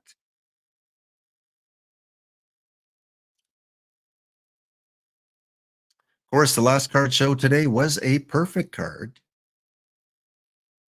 And it was from the Royals, Zach Greinke. 31 people got it right. Was Kitty Poo Poo number 1, though? Got my mouse hovering over a special song for you, Kitty. Are you number 1? Oh, no. Rob Deeren Headlights. We got the 2 longest names in Twitch. Number 1 and number 2. Look at that. Look at the D-Block Dragon. Okay. And before we go on to the next question, let's do a little update on the bounty. Let's go check it out. Well, congratulations. Tentatively, I got to check the team. The Washington Park Rangers. Sean, we don't usually come up with against you in bounties. Very rarely do I come up against the Rangers. You're usually on the other side of the bracket. But today you met up with us and you beat us 2-1 in game number 4. So congratulations go out to the Washington Park Rangers. Let's take a look how bad you beat us. 5-2, 8-1, and 2-1. Chuck Klein, player of the game. Now we got to take a quick look at your roster. Make sure it's compliant. First name equal to or shorter than the last name. Painter, Jared Weaver, Cam, Tom, Mark, Herb. Good. Oh, good. Whew. You must have him benched. Yes. Make sure Danny, well, he didn't play against us, so you were compliant. Curly, Seth, Rudy. Jared's an easy one. Saltamakia, Ted, Don, Jim, Marv, Ken, Jimmy, UL. That was a pretty easy one too. Matt. Uh-oh. Which one? Cool Papa Bell. You know what? I'm going to give him on this one because this is one of those. Is it just cool? 444. Okay, yeah. Yeah. Is it just cool? Is it cool, Papa? Because there's a space there. I'm going to give it to him. I mean, yeah. Yeah, it's if it was just 2 names and the first name was longer, then we'll give it to him. We're not going to be those picky teachers that circle everything in red and make you feel deflated when you get your essay back. No. Okay, so congratulations, Sean, winning the 5 packs here in the bounty. The rest of you guys are playing for the in-game packs now. So we're on to the second round almost. We got one more game to go. The Legion, Blood, Vegans, the Rangers, the Amazons, the Cones, and Lumber Company, with one game 5 still to come. All right, back to our trivia. I didn't feel good about our draft anyway. I had a feeling we were going to get. Yeah, I mean, we really had a time pressure there because you had to explain the rules again during our draft. Yeah. And if you missed it, I'll throw it up here quickly before we get back to trivia. PTCS this Saturday. If you made the PTCS, best of 9. So that's a bit of a change. When we build my bronze roster later, we'll talk about, should we try and do something for a best of 9? And it's in a Power Era park. So 2004 in Cool Ray Field, which is a hitter's park as well. So lots of home runs we're going to see this weekend. D-Block is going to be streaming it. So catch him on his channel. Me, there are a lot of others streaming the PTCS too. Yeah. So yeah, you can make Spore a real. Won't be though. Spore no, he won't be. I know. Yeah, but still, you can really be your what's it called on the NFL Red Zone.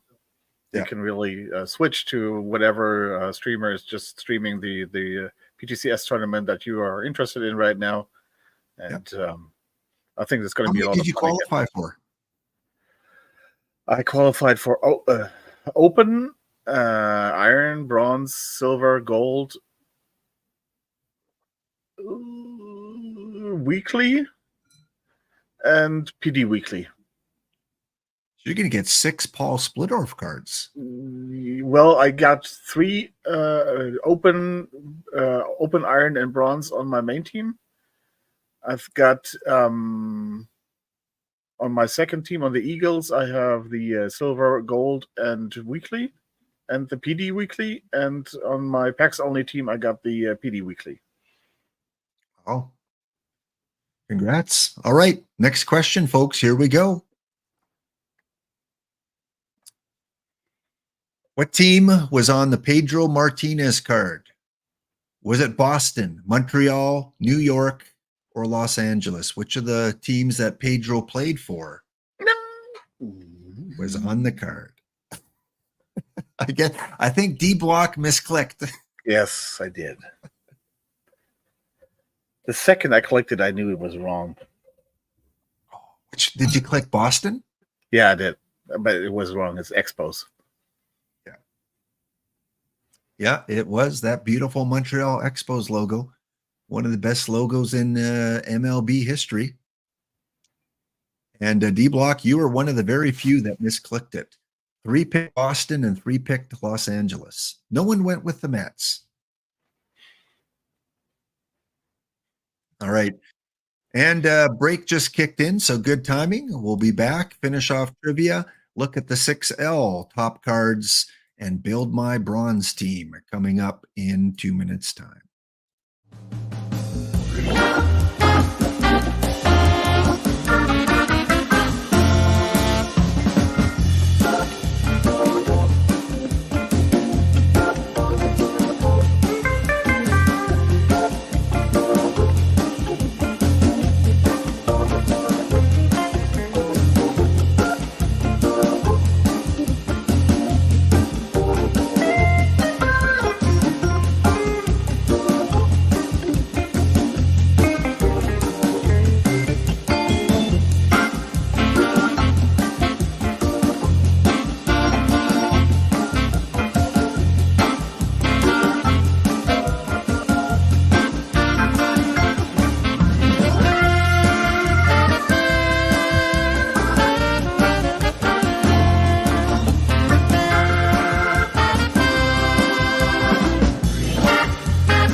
All right, we're back again. Happy holiday in Germany. Any other countries that are celebrating holidays? Don't forget, in a few days, it is Mother's Day. And do what you can if there's a special person in your life that you need to call or buy flowers for or make dinner for. Make sure you do that on Sunday. And as I mentioned on the hockey show, my mother, 80 years old, and she's a huge Vancouver Canucks hockey fan. And apparently on our show, we were not giving enough love to the Vancouver Canucks. And I got some text messages from her that you would not expect from an 80-year-old mother, and calling me out, saying, I'm not watching this anymore because you do not talk about the Vancouver Canucks. And so on the last show, because of Mother's Day, I said, I'm picking Vancouver over Edmonton.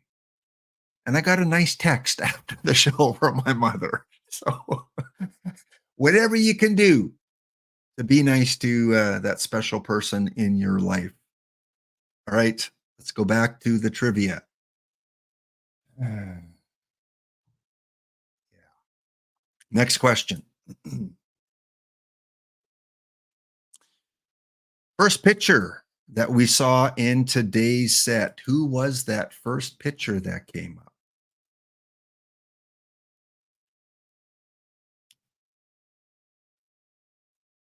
Go.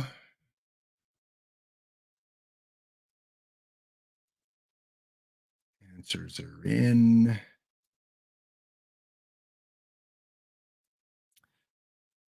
So Fussmucker, remember that for your memes, please, next time that It was a Mother's Day gift, me picking Vancouver. Here we go. Answers are in, and Spore went with the relievers this time, and of course it was Mariano as I think a gold card that came out. And you're going for first, and you're going for fourth. Jay Shaps, Kitty Poo Poo, man, you came third, so close. And after 7 questions, in first place is VR Mind, and currently in fourth place is Hunter Sky. And we will do one more late bird draw for 5 packs at the end of the show. So stay tuned. We're going to give away 5 more packs to one of the random viewers here before we close off and go to I Rock This at around 5 p.m. Eastern. We'll head over to I Rock This. Question number 8. On today's pre-TWIP show, what position did Lap finish in yesterday's PT Live scores? I showed you where I did in PT Live. Where did I end up yesterday?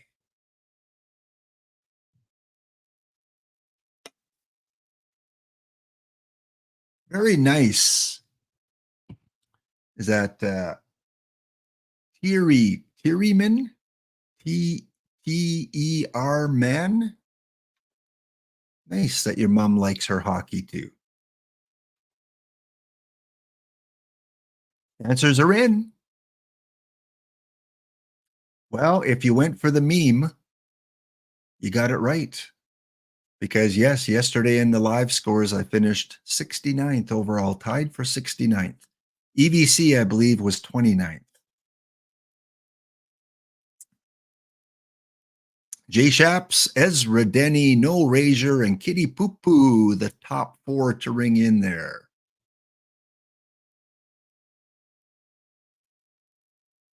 And just so you guys know, I'm not spreading you any bunk. Let me show you this. Let me show you this text from my mom. Remember, she's 80 years old.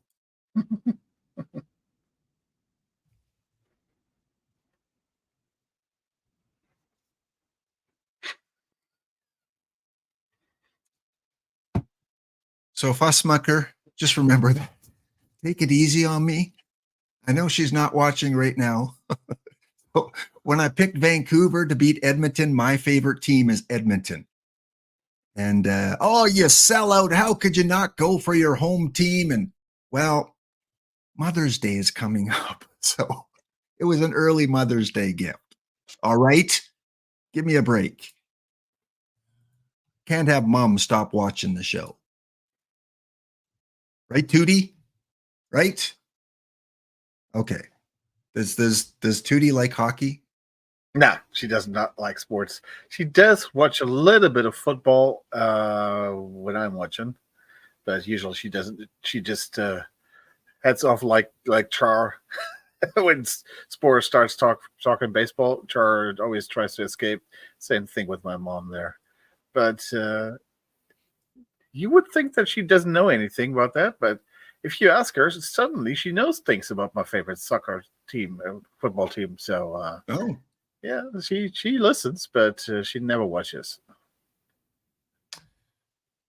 Still giving me the shame, aren't you, Fussmucker? Choose your team over your mom is what Fussmucker is saying. Derek Jeter's year on today's card was it a 1999, 1997, 2001, or was it a peak? Derek Jeter. Now, in reality, what was it? Not what it should be. You're showing that? Your quiz kit? Oh, geez, there's a freebie for you. We can't show you the answer? Yeah, I forgot when I'm looking at it, it shows me the answer. See, you got me all distracted talking about mother and how I'm a sellout because I picked Vancouver, that I put the wrong screen up. Cody, that's a long story. I can't tell you. I can't tell you. Cody, do I look at that old? Come on. All right, answers are in. And still 13 people got it wrong. It doesn't matter if I give you the answers. 13 didn't get it. It was right there on the screen. Right there. One of these days, we're just going to do trivia, and I'm going to show you the answer every question. And just whoever's fastest fingers is going to win. Sharks Boy, Rob Deere and Headlights, Kitty Poo Poo, and the Dragon. First 4 to ring in. So after 9 questions, D-Dub 30 Cent is in first place. Who Trying to Ball in second, and VR Mind is back in 4th place. Cicero and Don't Cut the D-Block Dragon are fighting it out for 4th. Next question. I'm not showing it on screen, am I? Good. Today's 2 lower level bronze cards were Jeter and Sabathia, Jones and Cano, Jones and Martinez, or Cano and Jeter. Who were the 2 bronze in today's set?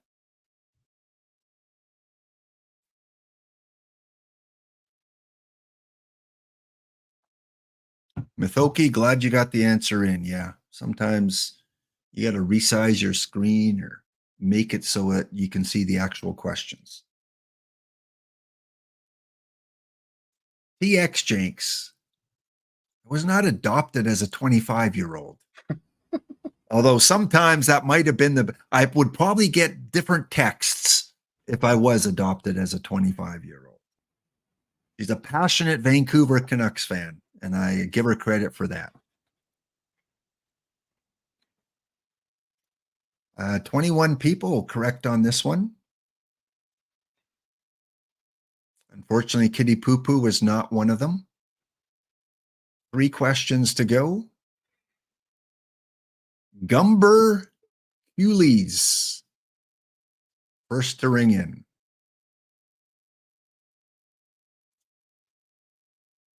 Well, yeah, I should add a comment in there. Lower level, I meant lower level cards, and they were bronze cards. Usually we always talk about the 5L and 6L. We just say lower level, which means anything under silver, basically. Okay. 3 more questions, including our Canadian content coming up. Question number 11.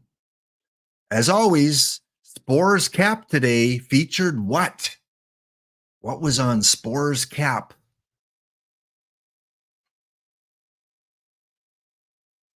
I don't know how many hats he has. I between Spore and TJ, like the hat business must be doing really well.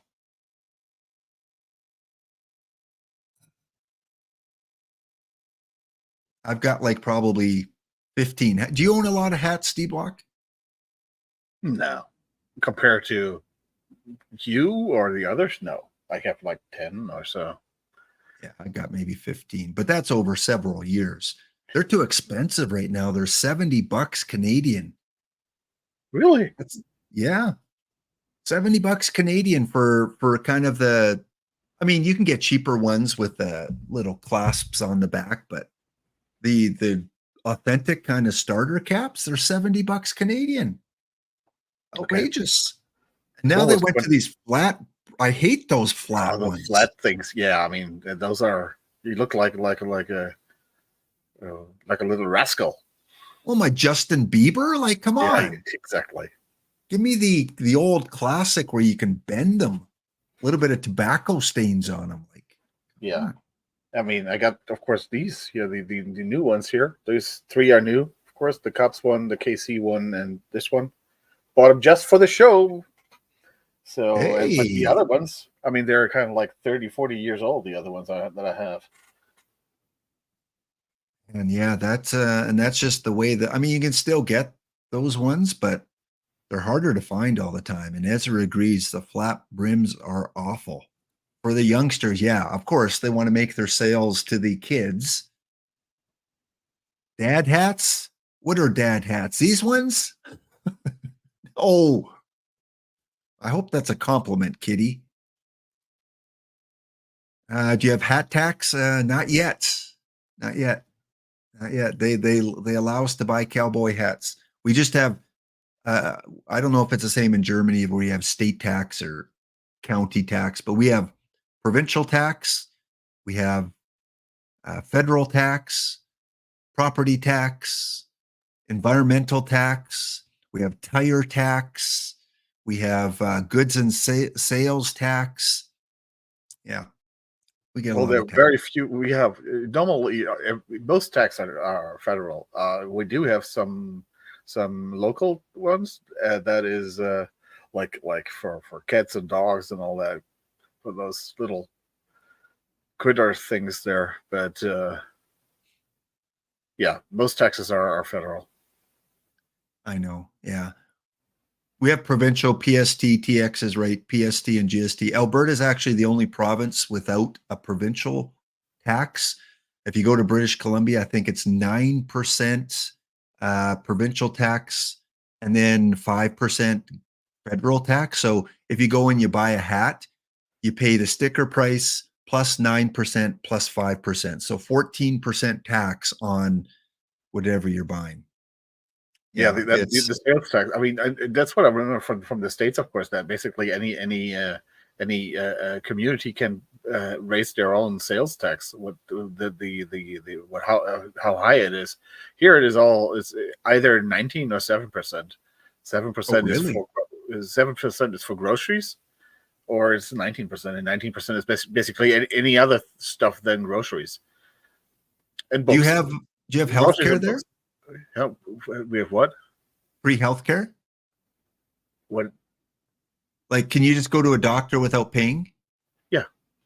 A free healthcare. Which is a pre Oh, healthcare. What is pre healthcare? oh yeah. Free, No, free. yeah. Yeah. No, you don't pay. What about If dental? you're what's dental, you don't pay. What do you pay for? Oh, you get free dental care there? We don't Yeah. have that in Canada.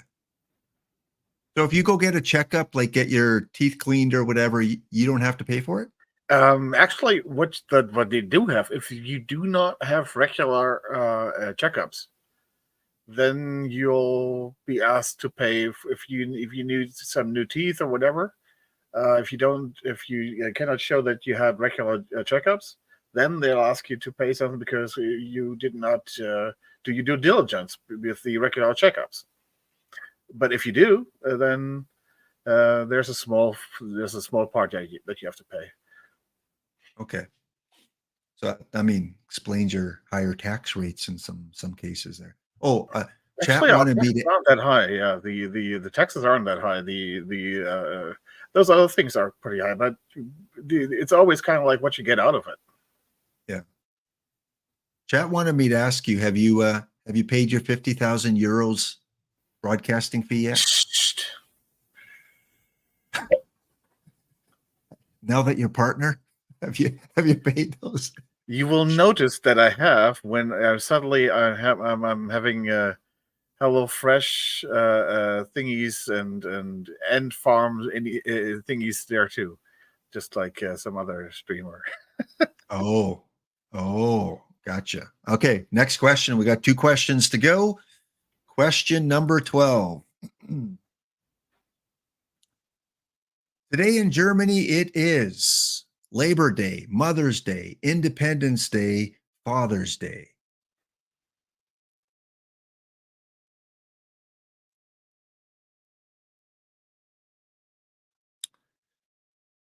Should be an easy one unless someone just walked through the door.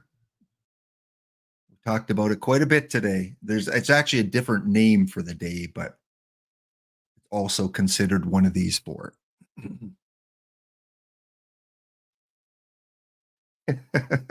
You could sponsor Boar's Head Deli Meats. I don't know. Boar walking tours. That's what you could sponsor, D Block. Come to Germany. D Block will take you on a boar walking tour. You may not come out alive. Please sign this waiver. All this is sign your name here, just in case something goes wrong on the tour. Free alcohol. Okay, D Block, of course. Figure that the German is the first to ring in there. That Kitty cost me Poo-Poo. my fourth place. Well, and not only that, but you cost Kitty Poo Poo the chance to hear the song. Oh, D Block. I'm sorry. I'm sorry, Kitty Jeez. Poo Poo. 4 more years. 4 more years. Okay. You know what I want to ask you too? You know how a lot of Americans and Canadians, when they're growing up, they go, "Oh, I want to go to Europe and I want to tour Europe with a backpack and I can't wait to do that." Is it the opposite for Europeans? Do you go, "Oh, I can't wait to go to America and tour America"? It used to be. Okay, But it's that's this not way. encouraging. Not anymore. Where do most young people want to travel? Like within Europe Yeah, probably. or Japan or Korea? Not really. It's more in Europe. I mean, there's still a lot of people that want to go to America, but yeah, it's really died down from like when I was younger. Okay, here we go. Here's your Dave Steve question to end off the tournament here. Oh, well. I'm really sorry. Yes, I rocked this. Dave Steve, silver card, has an overall pitcher BABIP of what? 93, 97, 115, or 119. What is the pitcher BABIP on the Dave Steve silver card? Which would probably play a lot better last year than it would this year.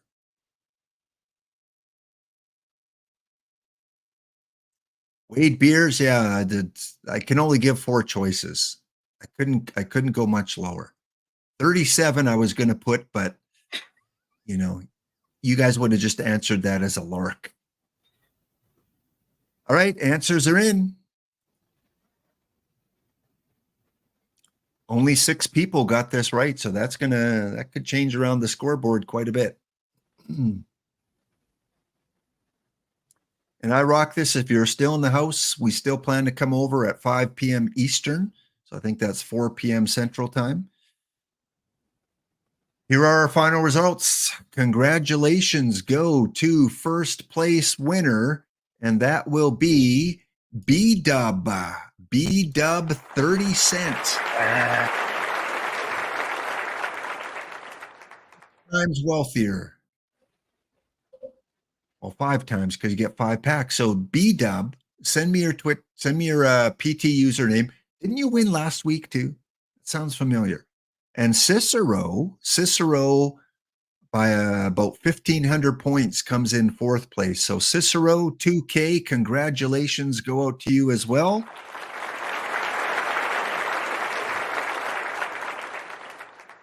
VR Mind, Don't Cut the D Block Dragon, Who Trying to Ball, Buckeye Fury, and Hunter Sky, all kind of in that running for those 2 spots. And Kitty Poo Poo, good to see you finish 9th overall after that slow start. All right, folks, when we come back, we're talking the best cards in 6L in April. If you're in the 6L tournaments, these are some of the cards you might want to look for.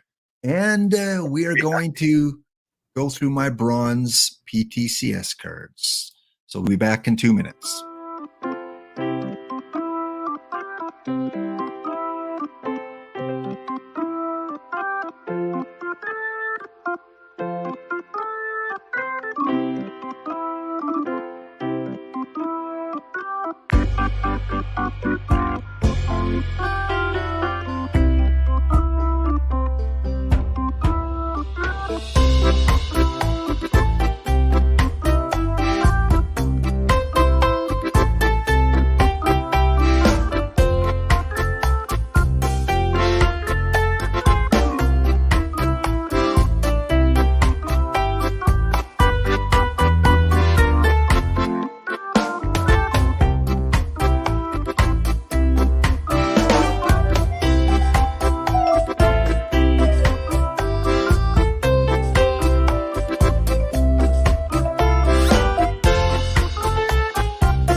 Back here with Don't Cut the D Block Dragon here. Again, we've got just over an hour to go. We're going to go through the top performing cards in the 6L over the month of April.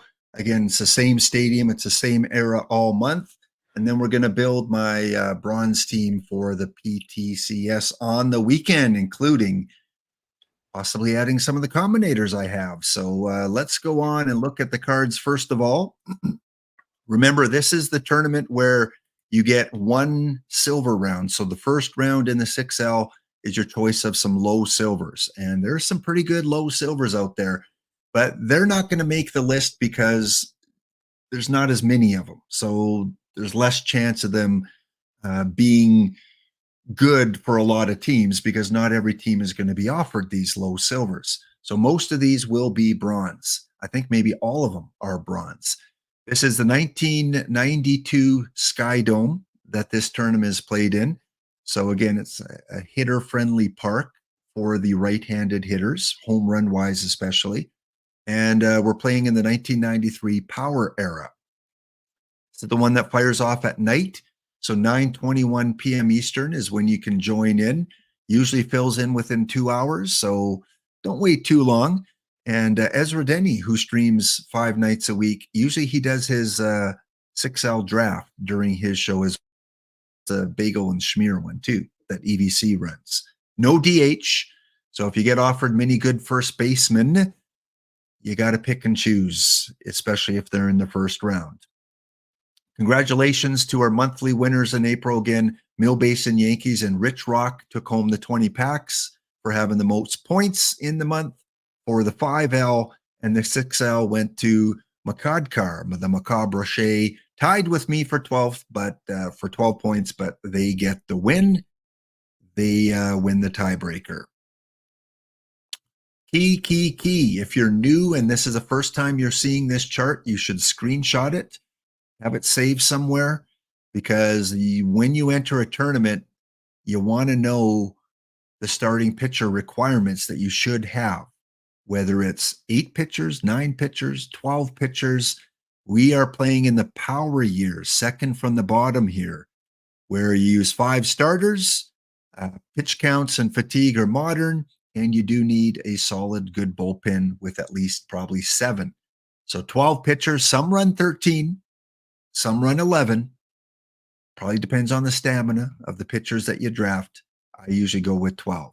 So again, credit, as always, to Aster31, X4S, and Follow Durden, who introduced this very valuable resource a few years ago. This is the criteria used, thanks to iRock, who helped me kind of narrow down a few things and come up with some better filters. So I am using for pitchers, they've had to pitch at least 15.1 innings, and their FIP has to be at least 3.93. I Googled FIP, and it said kind of an average FIP is 4. I don't know if that's right, but that's what Google said. So I went with something a little lower than that. And I wanted to get our relievers in there as well, especially our closers. So I said, give me also anyone that had 5 saves or more. So that's it. Basic criteria to determine the pitchers for my XL. Hitters, went with these categories. Same as with the 5L, except I took out the batting average because, as iRock mentioned, that sometimes you have really good players like Joey Gallo or something like that that hits a lot of home runs but has a low batting average. So they're valuable players run-wise, but they don't get a lot of the average. So took out the batting average. So that's the criteria that I used to determine the top players. I took them every tournament. I exported out using those filters, put them all on an Excel sheet. And at the end of the month, I went through and counted up the names. 1, 2, 3, 4, 5, 6. There's 6 Eddie Millers here. And then I just said, okay, who are the top 8? Who had the most names for pitchers? Who had the most names for hitters? And that's what I went with based on these criteria here. So again, is it foolproof? Absolutely not. It's a very basic information to kind of find out who's performing well. The other caveat is Sometimes in a tournament, a team forgets to draft, and you get a bye in that first round, and you score 200 runs in that first round against them. That's going to inflate the stats a little bit. And I did not take all of that out. So it is going to inflate some of these players in terms of the numbers they have. There was a couple cases where I did eliminate some things, or at least pointed out to you that, hey, they had a first round bye. So take that into consideration too. Okay. Here we go. The question I'm going to ask you right off the bat is Adam Dunn our top 6L hitter? What do you think, D-Block? I think yes. Yeah. He was by far the top hitter in 5L in the 1970s. So here now we're playing in the 1990s, where his shape is even better. Yeah, even better. So we'll find out soon. All right, here are the pitchers. Again, FIP 3.93 or less, innings pitched 15.1 or higher, and saves 5+. Coming in 8 times, we had 3 players. Harvey Haddix, Very good card. Diamond Pipkins, Mark Thurmond. Some familiar names, aren't they? Mm-hmm. Well, Thurmond, of course. Pipkins, I don't know. How long was he in here? Again, 2 weeks? Probably, 3 yeah, weeks? 2.5 weeks. So Yeah, he will be there longer. He will have a higher number next time, I think. But yeah, because he didn't get the full month. Thurmond, of course, he's been there since the beginning. And yeah, Haddix is. I like this card a lot. I got a combinator of this one. I like him a lot. And here's a case of he wasn't in the 5L top, but he's in the 6L, and that might be because of the home run suppression in the power years works better for him than it would in the 5L, where maybe BABIP plays a bigger part. Yeah, also his stuff. He has for a bronze card quite a lot of stuff. He's not one of the top stuff guys, but he has quite a lot of stuff, and that works better in the modern era than it does in the 70s. Yeah, April 30th, IROC is the cutoff. So I export all the data up to and including April 30th for it. So yeah, you're right, because a lot of the top 5L pitchers had stuff under 60. And so here's a guy that his stuff's going to work better for him in the power era. Control, still really important. You want good control, at least for your starters.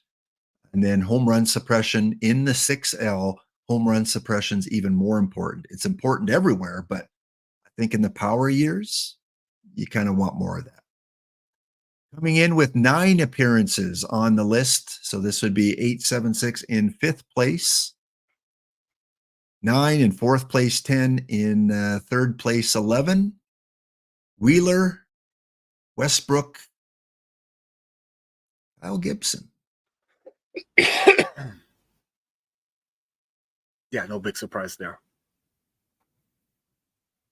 Again, home run suppression is higher in Westbrook and Wheeler. Gibson's more balanced, got the stuff. Yeah, the stuff works there for him. Yeah. So in the 5L, Gibson was there. Wheeler was there. I don't know if Westbrook was in the 5L. I don't think he was. No, I don't think he was. Yeah. I rock this. I know you've taken a look at this too with the slides I sent you. If you have a chance, was Westbrook? He was? Okay. Wasn't sure, yeah. Okay. So a lot of the top pitchers we saw in 5L are FIP-wise, at least, in the 6L. Coming in 13. So we had Wheeler coming in with 11 appearances. 13 times this name showed up. And the number 1 guy, 18.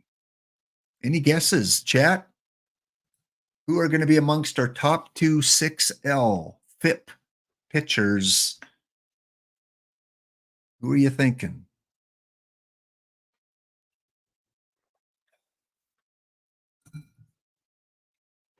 Again, if it was a full month, Pipkins would probably be in the top 4 at least, I would think.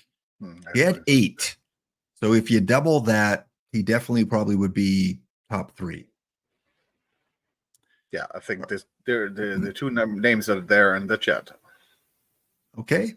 Well, one of those names is correct. Dane Dean Dunning. 2 Wow. live pitchers.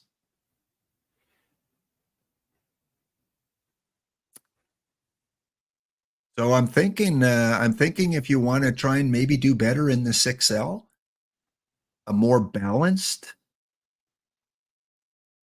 profile. Like Singer surprised me coming in at number 2. Dunning, I would expect to be up there, but Eovaldi was not in the top. Eovaldi came in, I've got him written down here.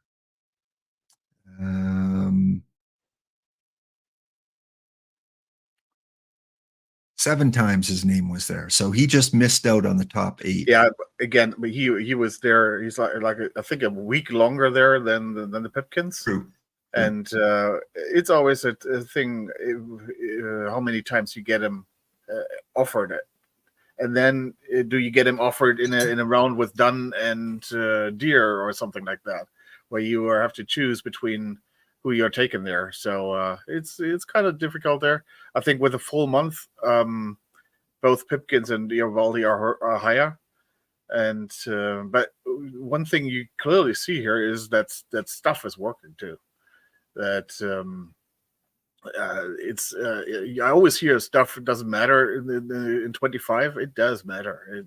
The earlier they go, I think stuff it gets you out of a lot of trouble, and it's not the top stat you're looking for. But right now I think I would rate stuff higher than PBAB. Oh, yeah, I can see that, and these results again very primitive and very basic. Kind of are showing that too, that the guys with the higher stuff are doing okay. And the good news, bad news is Dane Dunning is no longer a bronze. If you have we got a new arrival for Dunning. Dunning is gone, but we got Alex Wood. Right. And so, Paul Splittorff. And Paul Splittorff, of course. Yeah, but Splittorff we would have gotten anyhow, but Dane Dunning gone and Alex Wood is there. And I think he takes over just where Dunning left. With Wood? I wanted to avoid that. That's an EBC term. Exactly. He's got that trademark. You know what, though? He is a 73, so for the 6L, you might still see him. You might still see me. That's true. Yeah. I always forget that because I don't play the 6L because I'm not going to put up an alarm clock at 3:20 in the morning. Yeah. To sign up for this. It usually stays up like at least 2.5 hours. So you might be able to catch it before it fills up. But look at how he's changed. What iRock has posted this, like -3 home run suppression. It's the worst possible upgrade we could want, right, for the 6L, because the PBABIP's the one that went up and everything else went down. Yeah, so he's got worse. Yeah. So his bronze would probably play better than this silver. Thank you. Yeah. Thank you, OOTP algorithm. Well, Splittorff, no, he won't be. That's right, Huseman. He won't, because he's a PTCS card, and as of yet, they have not put those into the drafts. There have been some drafts where PTCS cards were eligible, but those were special pop-up drafts when they had them. Yeah. So we might see him in a pop-up at some point. So again, Dunning did not surprise me. He's been solid in both drafts. Always look for him. Singer kind of surprised us both a couple weeks ago, but then it's kind of like, yeah, okay, this kind of profile seems to be working, and they are almost identical. Like, I mean, Singer's just a little bit lower on pitcher BABIP. Otherwise, yeah, he looks, because it's yellow, he looks lower there. But if you just actually look at it, it's for the overall PBABIP just 2 points higher, and then it's a green too. So it's it actually he has more control than Dunning. So yeah. Whale King, our rainbow pack's worth it at 75,000. I never like to say if a pack's worth it, because everyone again has different motives and goals. And right now I'm saving perfect points for combinator cards. So I'm not going after the high end packs because I'd rather use it for other things. So again, 75,000, you're guaranteed a perfect, a diamonds. I don't know if I doubt it's all historicals. So you could get that live perfect. Personally, I'm not going to buy any rainbow packs because I have no use for them really right now. But again, everyone has their own motives for buying the packs. And yeah, there are a lot of bad. Most of the lives now have crashed down to like 25,000 or less. And a lot of the historicals really aren't worth a lot. So again, you're taking your shot at getting that Shane Bieber because that's a possibility. So 75,000 to get a Shane Bieber, then it's a huge win, but you're going to have more cards not worth it than cards that are worth it, I think. But Jackie, insert D Block's comments. Okay, what's D Block's comments? But Jackie.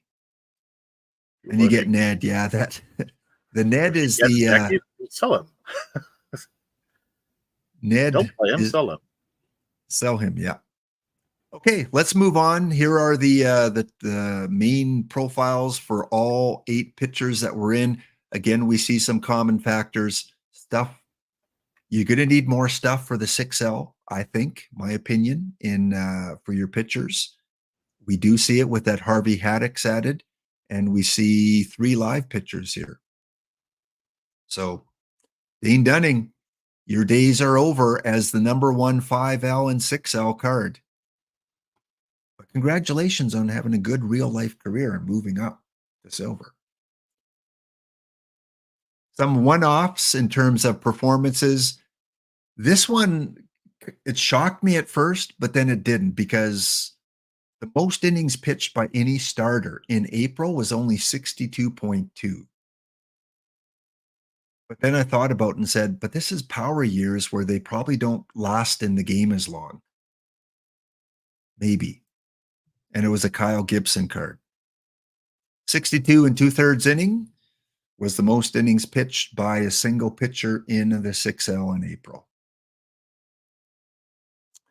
Yeah, it's the Laptop Pound lower level leisure late 6L and the Laptop Pound lower level leisure lounge for the 5L.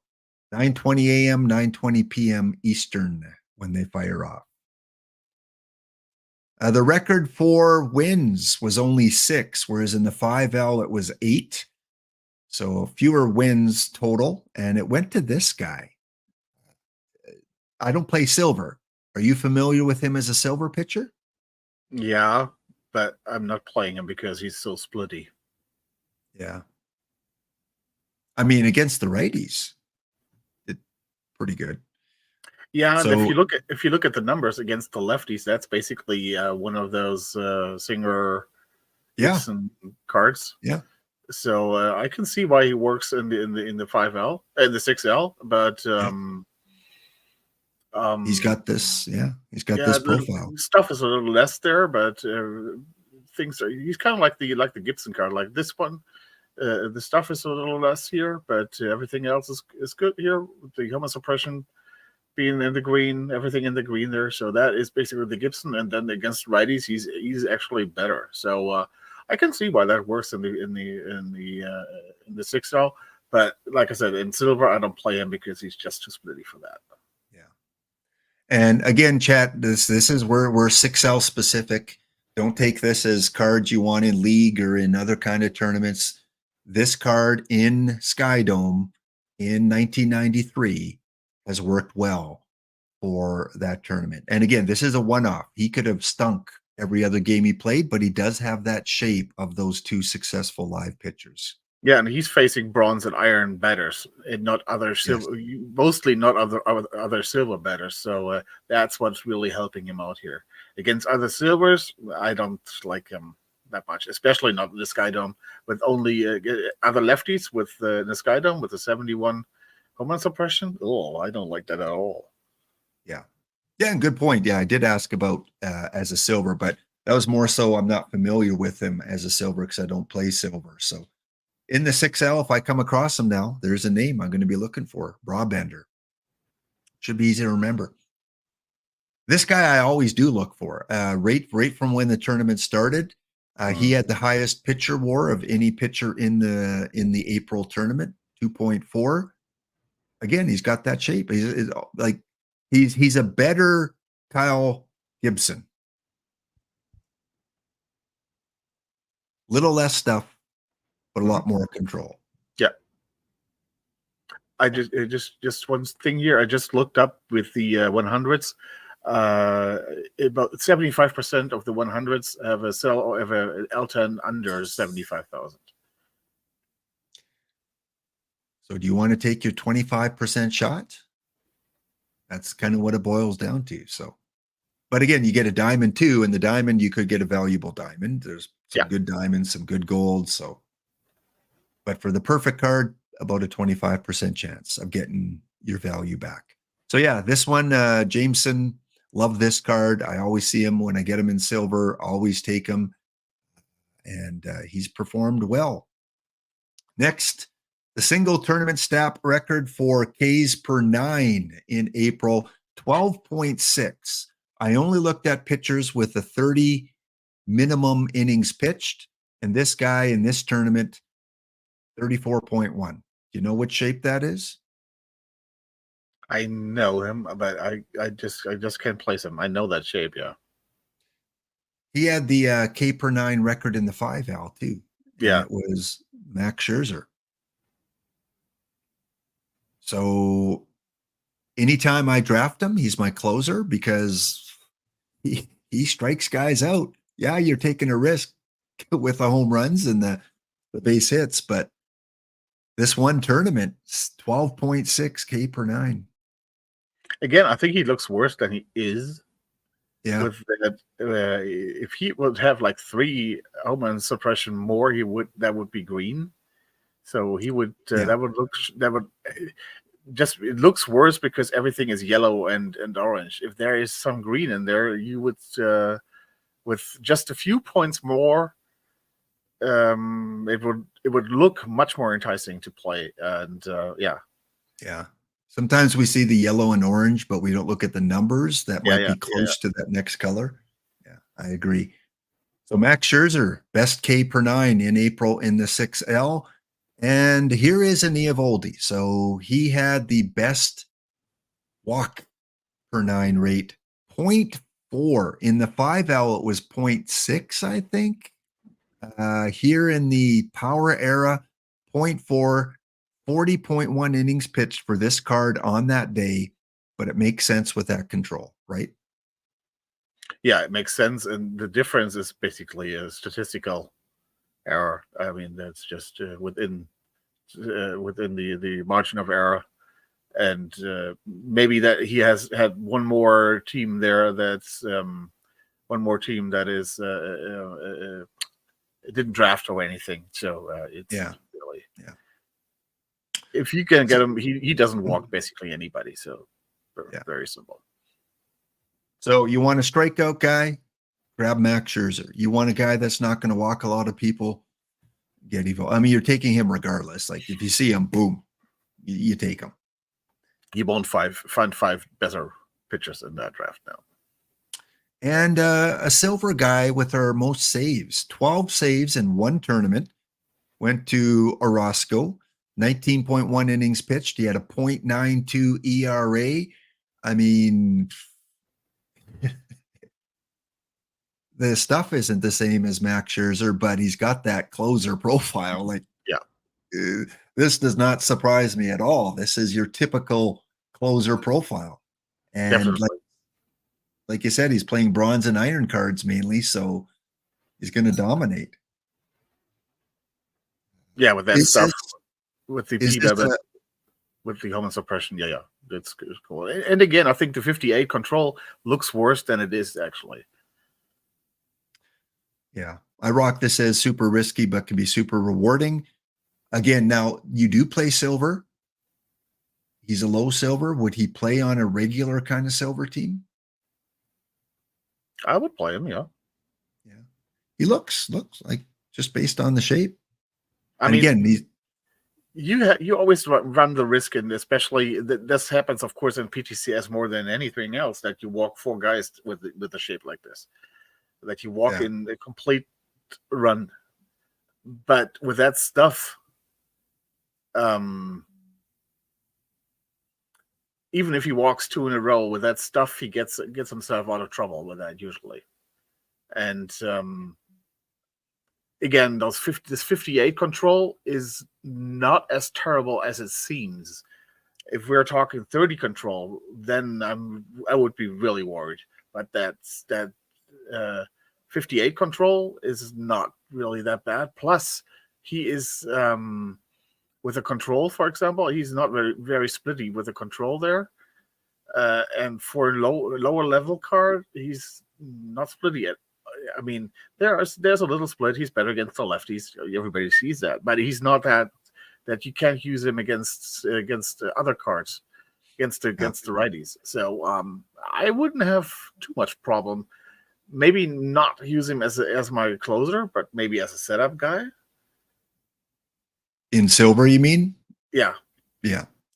And like you said, he's 2 off from the next color. He's 2 off from that yellow color. So really close in terms of control. All right, let's take a look at the hitters again in Skydome in 1993.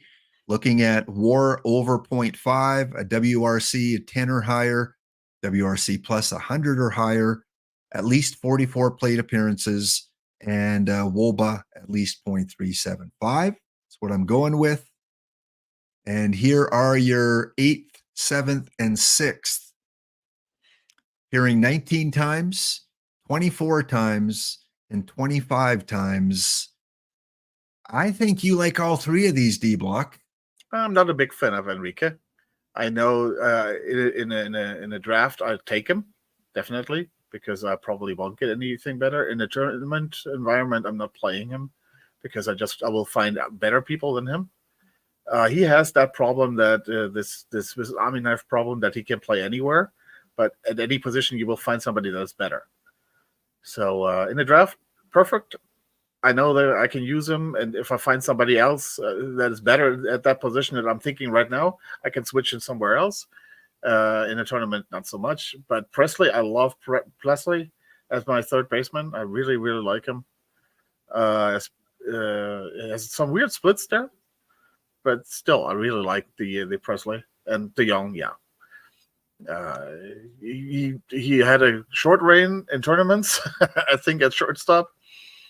About 1 or 2 weeks only, but in a 5 or 6L, yeah, I always take him. I think on my bronze quicks, I think I have DeYoung hitting one side of the plate against righties. I think Presley. You know what's funny is of all the packs I've opened and playing bronze tournaments, I did not own a Jim Presley last night. I'm like, what? I was looking for the picture of his card and I didn't own that card yet after all this time. So I don't use him at third, apparently. And I do like this Hernandez card in quicks. I've been trying to get the combinator of Hernandez because I think if you can boost him. Yeah, that would help him a lot. But with that eye is just does not play that much. Same right now, and then I'm saying that I love the Presley. You know, I mean, that's kind of contradicting myself there. But Presley's got the power for the 6L. He got the power and the get power to that. But if you got the combinator for Enrique, then he's going to be like an 85 power and an 80 get power. So that's then taking it basically to the next step. Yeah.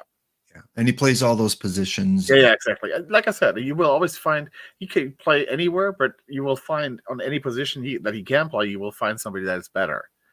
So in a draft, that's super to have somebody like that. It's kind of hard, yeah. And Ruckus says that he plays him at center field at against the lefties. That's where I had him like 4 weeks ago. Yeah, I did play him there. Right now, I'm just he just dropped out for me. Just found somebody better there. Again, one of those utility guys. In my opinion, better.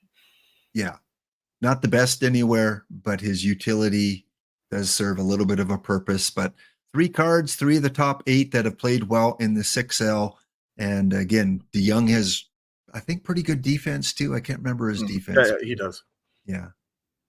Next up, 27 times. So we're going from 19, 24, 25 to our number 6, number 5, 4, and 3 players. At least for 2 of these guys, when you're talking power in the outfield, and I heard you say on your stream yesterday, there's so many good bronze outfielders. Talk about what you like about these guys. Yeah, we have the Colavito and the Ronicky. Well, yeah, they're basically carbon copies. Actually, the Colavito has a little bit better contact, but it doesn't really give you much more BABIP, so it doesn't really matter. He has a little bit better avoid Ks. If you look at the power, Ronicky has a little better power and quite a lot more eye, and it has a lot more defense. Lots better defense than the Colavito. That's what gives Ronicky the edge about the Colavito, I think. But they're offensively, they're almost carbon copies. Yeah. And the Blauser, And I really like the Blauser. He was one of my first shortstops that I'm using, that I used especially against the lefties. He has defense. He has decent defense, not the greatest, but I really like this card. He was one of the first combinators a lot of people were looking for, was the Jeff Blauser. He's a very popular card. Tough to get that combinator. All right, we're on our next break here, guys. When we come back, we're going to look at the top 2 hitting cards. I think we might know who one of them is, but who will be the other one in the top 2 back in 2 minutes' time, and then the bronze build for the PTCS.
All right, we are back, and the late bird giveaway is on right now. We'll make the draw at the top of the hour just before we raid into I Rock This. So if you want a chance for a giveaway of 5 packs, exclamation enter, exclamation ticket. You got to be here, though, when the name is drawn in about a half hour's time. So if you plan on leaving, well, we'll have to draw someone else. So hopefully you won't enter. So exclamation enter, exclamation ticket or the late bird draw. All right, back to the cards. Coming in at number 2.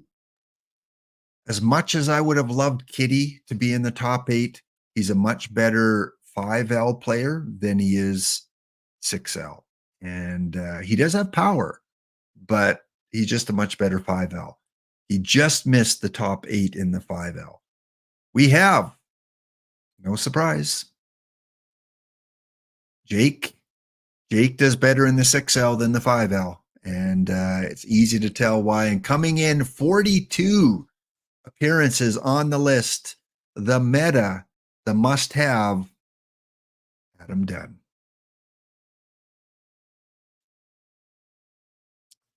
Well, D-Block, no surprise. I think you're on mute. I think you got No, it. I'm not. There you go. Adam, are you done eating? Oh, man. The 2 wow cards. I mean, when we looked at Renicky and Colavito, they're Adam Dunn light, basically. I mean, similar profile, but Adam Dunn is just like... Yeah, Adam gives you the Babbitt to that too, and and the gap power, and that's what makes this card so round. That it's not only a power I guy, this 3-2 outcome guy. He gives you doubles, he gives you singles, and against if you're a lefty pitcher, and if he puts that bat on the ball with 140 power, that thing is gone. So what I'm curious about is if you had an Adam Dunn combinator, like at what point do these high numbers max out? Like, is it worth it to combinate an Adam Dunn up to level 5? I think it is because it's not because of the power. I think that the difference that you have there is not very high, but the BABIP and the eye against the lefties, that's the thing that you really improve there, and that will help this card immensely.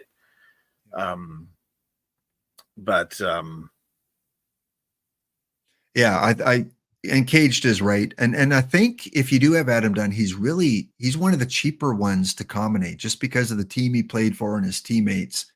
I think. Well, yeah, if you can get one. If you can get one, yeah, that's the thing. But if you do get one, I think he's fairly decent, not like some of the NEL players, which are really tough to combinate. So Jake Stahl and Adam Dunn, and I admit it, Stahl's better than Kitty. I would take Stahl over Kitty for sure. In the 5L, though, I always take Kitty because why you got to take Kitty? Yeah. But do you, for example, in a tournament, do you play Stahl or do you play Kitty in a 70s tournament? I play both. I play Kitty against lefties, first base, and Stahl DH. Okay. But that's just me. I mean, Kitty's not the best card. I admit he's not the best card, but you know what? I want to have fun when I play this game. And I totally get this. I totally get this. That this is your card and you want to play him. It's kind of like with Estra with a Daddy Wax, or with me with my Big Shot. And I'm just playing them. That's totally fine. I just think that if you're not playing, for example, if you have Kitty and Stahl, and for example, Tony Solaita, Kitty is the guy out of the door. I agree. Yeah. In a tournament with no DH, Ezra, is what we're talking about. 5L and 6L, I'm always drafting Jake Stahl. If I want to win, I'm drafting Jake Stahl. If I want to have fun and see what Kitty can do, I'm drafting Kitty. Except in the 6L, I'm taking Jake all the time because he's got the power. Like he's a 6L card. But yeah, Tony, if this was PTCS and there's some good prizes on the line, Kitty, yeah, sorry, you're taking a back seat. But in dailies or quicks, I'm going with Kitty. And a combinating Kitty, catches up pretty quick. Yeah. Some of the one-offs for the hitters. Well, first of all, here's all the hitter profiles. We see they have, other than a couple, eye, pretty high, power, pretty high. Avoid K's tends to be the sacrifice in a lot of these really good hitters in the 6L. Yeah, but remember, we don't have a lot of pitchers with a lot of stuff, so the what K doesn't really matter if we don't have pitchers who strike people out. Except Max Scherzer. And that's why Max Scherzer has that great strikeout rate, because he's facing these guys and his stuff just overpowers them. Yeah. All right. Walks. And here's another first baseman. We're talking about first baseman, but this is against the righties. Choi, like 36.2% walk rate in 69 at bats. 119. Look at the 119 against the righties. I mean, yeah. And he has 80 power and the 80 BABIP. So this is against the righties and just an awesome card. Oh yeah, and if you can combinate them, oof. But against the righties, man, he's the must-have for me first baseman against the righties in the 6L. He's just well-rounded everywhere. 5L even, like just yeah. If you can get him, you never know if you can get a Stahl later on. The thing is with Stahl, he's a 69, right? Yeah. So that is the problem, because you can only get Stahl in the first 2 rounds. And then you can get the Choi then, and then the last 3 rounds where you can get bronze. So the last 2 bronze, and then this mixture round. That's when you can get the Solita. So you never know what's that when the Choi comes, you know that you won't get a Stahl, or a Kitty, because that's a 68. But you never know if you get the Solita there. So you better take the Choi then. Yeah. That's tough. It's like in a regular perfect draft, like never taking a second baseman with your perfect card, because Utley might be a diamond choice. And what do you do then? Like if you take a perfect card that can only play second, and then Utley shows up, it's like, oh, now I got to play one of them at DH, which could work out. But next up, the best WAR, the highest WAR we've ever seen on a card, even going back to last year, a 3.8 WAR in one tournament. Jake Stahl. Again, not surprising. Here's his numbers. He did not have any buys. This was one I looked at. I went back into the game when I saw that WAR, and I said, he must have had a buy in the first round. No. He played, every team he played drafted their team. 144 plate appearances, 9 home runs, 60 RBIs. The Dodgers, the Hoosman, if they're still in chat, this was part of your team in one of these tournaments in April. Just, you don't see this very often. 926 slugging. Yeah. This card is busted. I rock this. Yeah, you don't get this every tournament with Jake Stahl. No, you don't. But I don't know what the Dodgers were juicing him up with that tournament. I mean, the Dodgers is a great manager, and maybe he had a good translator. Walk rate 22% as well. Yeah. So congratulations, Jake. He's okay at a 275 RCA. Yeah. That's why I put the slider in for the intentional walk. He did not get an intentional walk. If somebody is standing there at the plate with a 926 slugging and a 533 average, I want to walk him. Yeah. Yeah. Translate this over a whole season, and yeah, he's your Hall of Famer, Babe Ruth. Most RBIs in a tournament was 67. Bob Musial, a card we haven't talked about, but another one of those cards, especially in Iron, that very, very playable and going to hit those dingers. So 67 RBIs. BABIP's decent too for an Iron card. The BABIP's good. So it makes sense. This guy, Hirsch Martin. Are you familiar with this card? I know him, but yeah, he falls down the wayside a little bit with all those great outfielders. I would never bet anything on him being the home run leader in a month. Yeah, Mind you, he had that buy. Home run leader, I would not think so. But with this card, he's kind of like, well, he's a 68, so you get him only in the first 2 rounds of the 5L. it's kind of hard to take him there. It's usually when you have really bad rounds, then you're taking him. And I are kind of glad that you have him there because he's not that bad, but he's not the card you're looking for, even though he got those 20 home runs here. Yeah. Again, he hit 7 in his bye round in round number 1, but he still hit 13. I still included him because 13 home runs against It's still regular very good. teams. Yeah. Yeah. You know, in the 5L, I think the home run record was 8. So there's the difference between 5L and 6L. You get a lot more home runs in the 6L. Next up, most hits. He also had a first round bye. He had 73 hits in the tournament. He got 12 hits in that first round. So still kind of ended up with 61 legit hits. Not familiar with this card, but Pepitone, yeah. Yeah. I get him a lot in my you? draft. Yeah, I do get him a lot, especially if I do the 5L draft on stream. I always get Pepitone. But here's the guy. There's so many good first basemen that you're not really looking for him. You're not looking for him, but I usually have to take him because he's probably the best card that I do get in my first or second round. Oh, so you do end up drafting him. Yeah. A fair bit. So there you go. The Pepitone with the... No. Pepitone. All right. Well, you're from Europe. I'll take your word for it.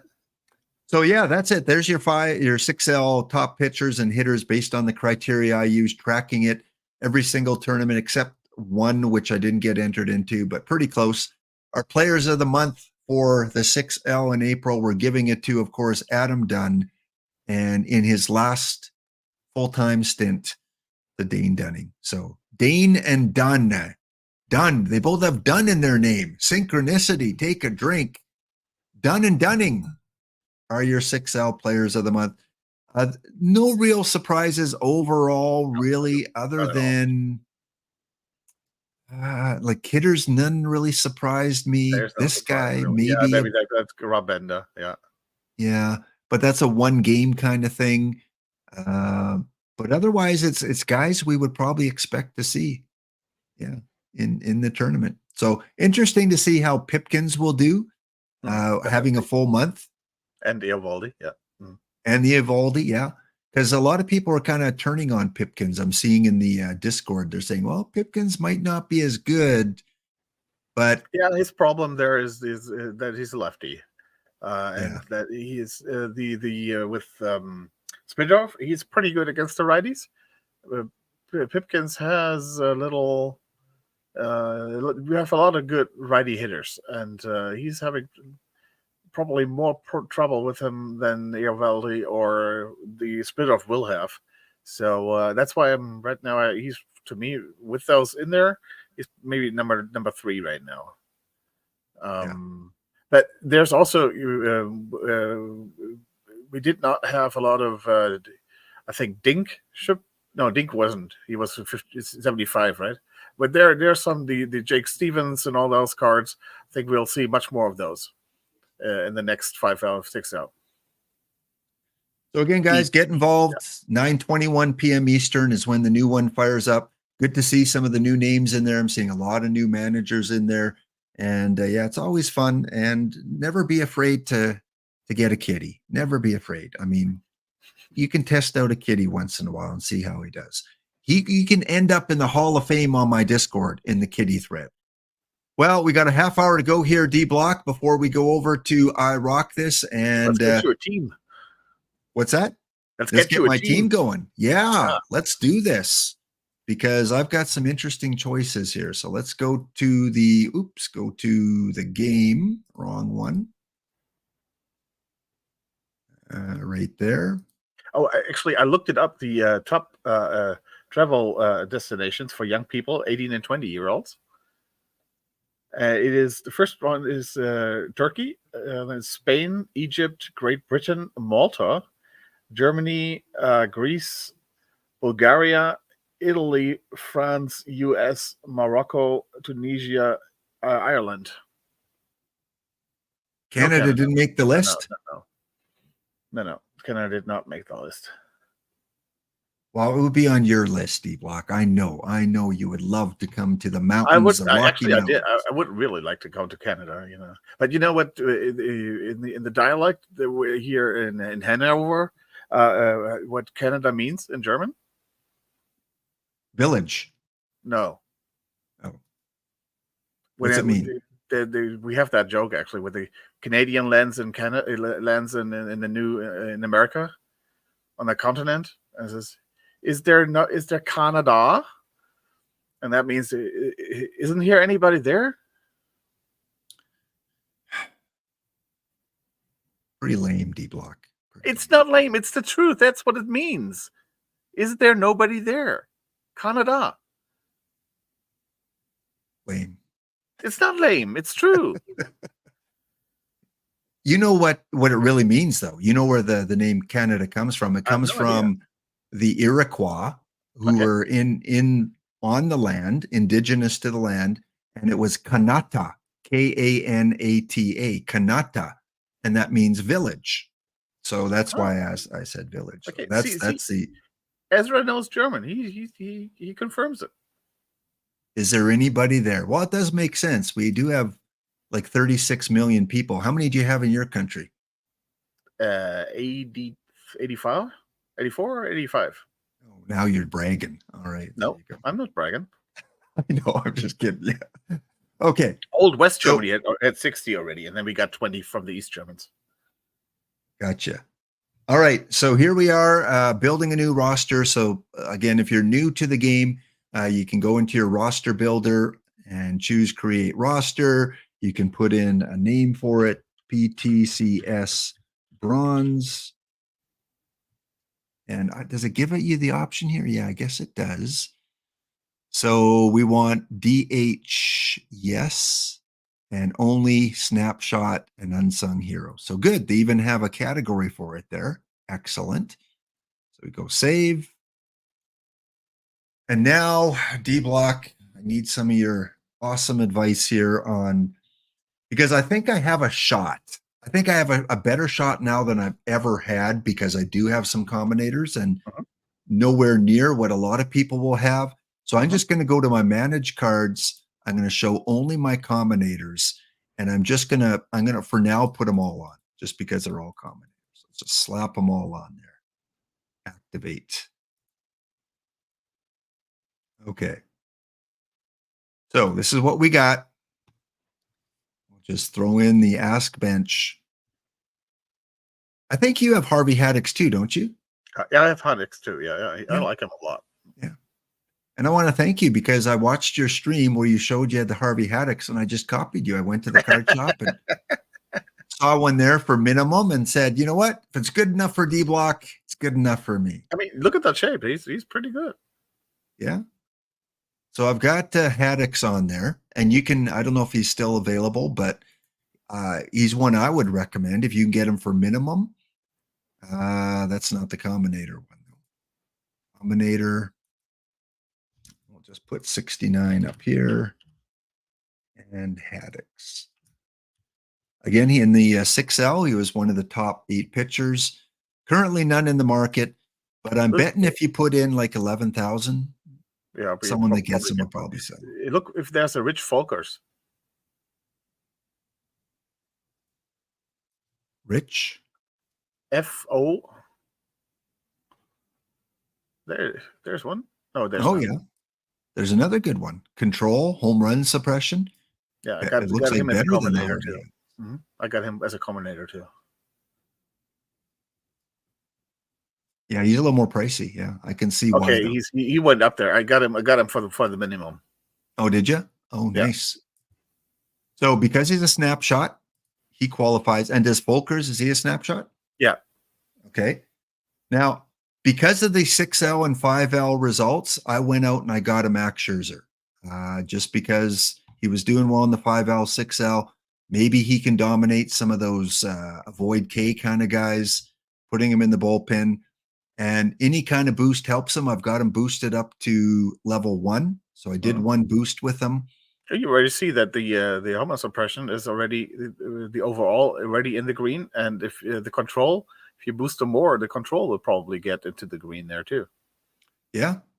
And I don't think he's too bad to boost because I got him boosted almost right away with the duplicates I had. Hey, he's a tiger. There are millions of tigers in the game. Thanks to Spore, I'm Thank you, able to Spora. boost him pretty good. Thank you. So yeah, I picked him up. Now I don't think I'm going to include this guy. I don't know. We'll see what options we have. Yeah. Also got this guy here as a combinator. I like this I like pitcher. I can't pronounce him. Strinchevich? Strinchevich, yeah. I like him. He's Again, good. he's that shape that we like in the 5L. I'd rather switch pitcher BABIP and home run suppression. Yeah, but but the then, home run suppression is high enough that Yeah. he doesn't hurt you. And the 100 and what is it with the 105 control unboosted? Yeah. Hey, 103. I take this card without being a combinator. Yeah, he does well in my quicks without the combinator. And so you just get the combinator card and already that home run suppression goes up to an 80. I haven't tried boosting them yet, but if we get a fully boosted one, look at this guy. Like, Yeah, I mean, you probably won't get a full boosted one until Saturday, but maybe you can get 2 boosts in him, yeah, and he's going to be good then. he's yeah, I'm glad I got him, and I don't know if he's on the card shop right now.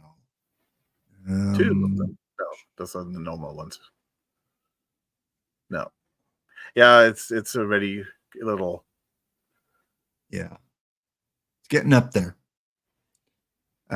Also, so I got a lot of pitcher combinators here, hoping that will help out. Again, I just bought these just because, but I don't think his control's too bad. Do you think he'd be a bullpen piece? Just too bad. Doesn't have his stuff. Yeah, I'm sorry. Control under 40 is just no. Yeah. And even fully boosted, he doesn't get there. Yeah, I can live with a 40 boost if then I'll have like 100 stuff. So I can get away even if I load the bases with my walks, I still have a chance to get out of it by striking out the side. But with the only way he can get people out there is with a ground ball out, something like that. And that has still a good chance that the runner from third will score. So you might get a double play with that, and only lose one then, but still. No, neither. I think the same thing. The control is higher. Is still just. I mean, no. Give me more stuff with that, then we're talking. But low stuff, low control, that's a no for me. How about this guy's got a little higher control? Now we're in the 50s. Low control and low stuff. No. Even with that 136 home run suppression in a power era tournament, he's probably the best of those 3. But I'm sorry, no. So what's his likely? I'd rather play a Pipkins or Valdi unboosted than this guy. And what do you want from him in the bullpen? There are better guys out there in the bullpen too. I mean, yeah, Pipkins we can't play because he's not qualified. Of course. But somebody like him with let's take the Folkers that I said as a non-combinator, for example. Yeah. Okay. Dad again has more control, but stuff still not there. I'm more the against the lefties, the home run suppression. You would have to boost them more to be viable. With that control, he would be. I would rather play him than the other ones. Okay, so he's the best of the random kind of guys. And then, of course, I was lucky enough to get. Yeah, but with all of those you showed, you will find non-combinators that are better. Yeah. Okay. So what I would do is I'd keep Scherzer. Your agreement that Scherzer should stay there. Clarkson is the best of those other guys. He can stay.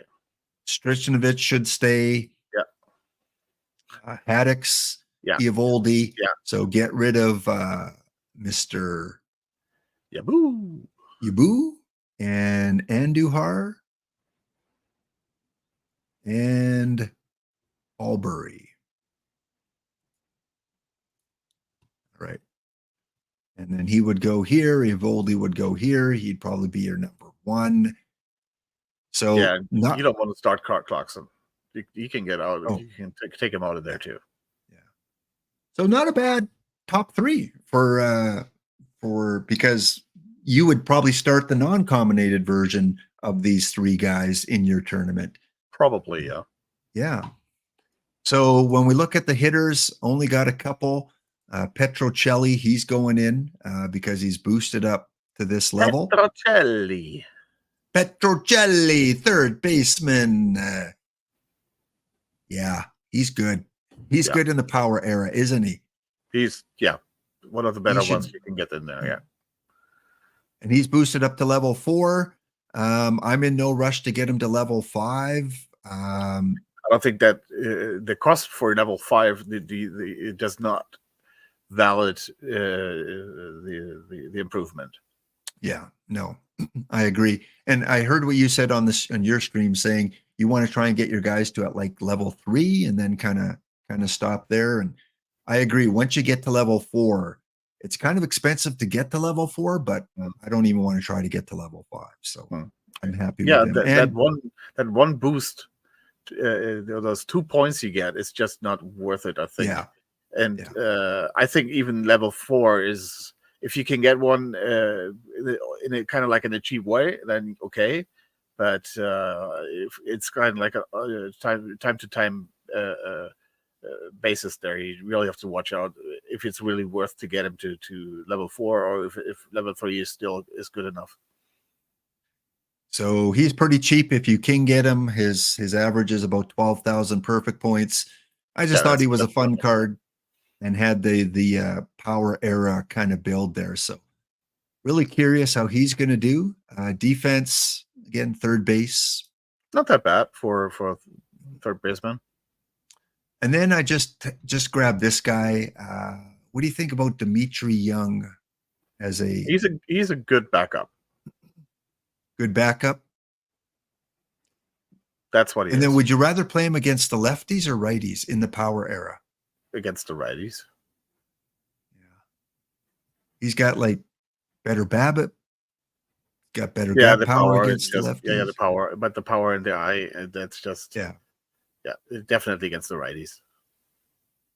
But so okay, so we got a couple hitters. We're going to keep both those hitters, and then we got the pitchers.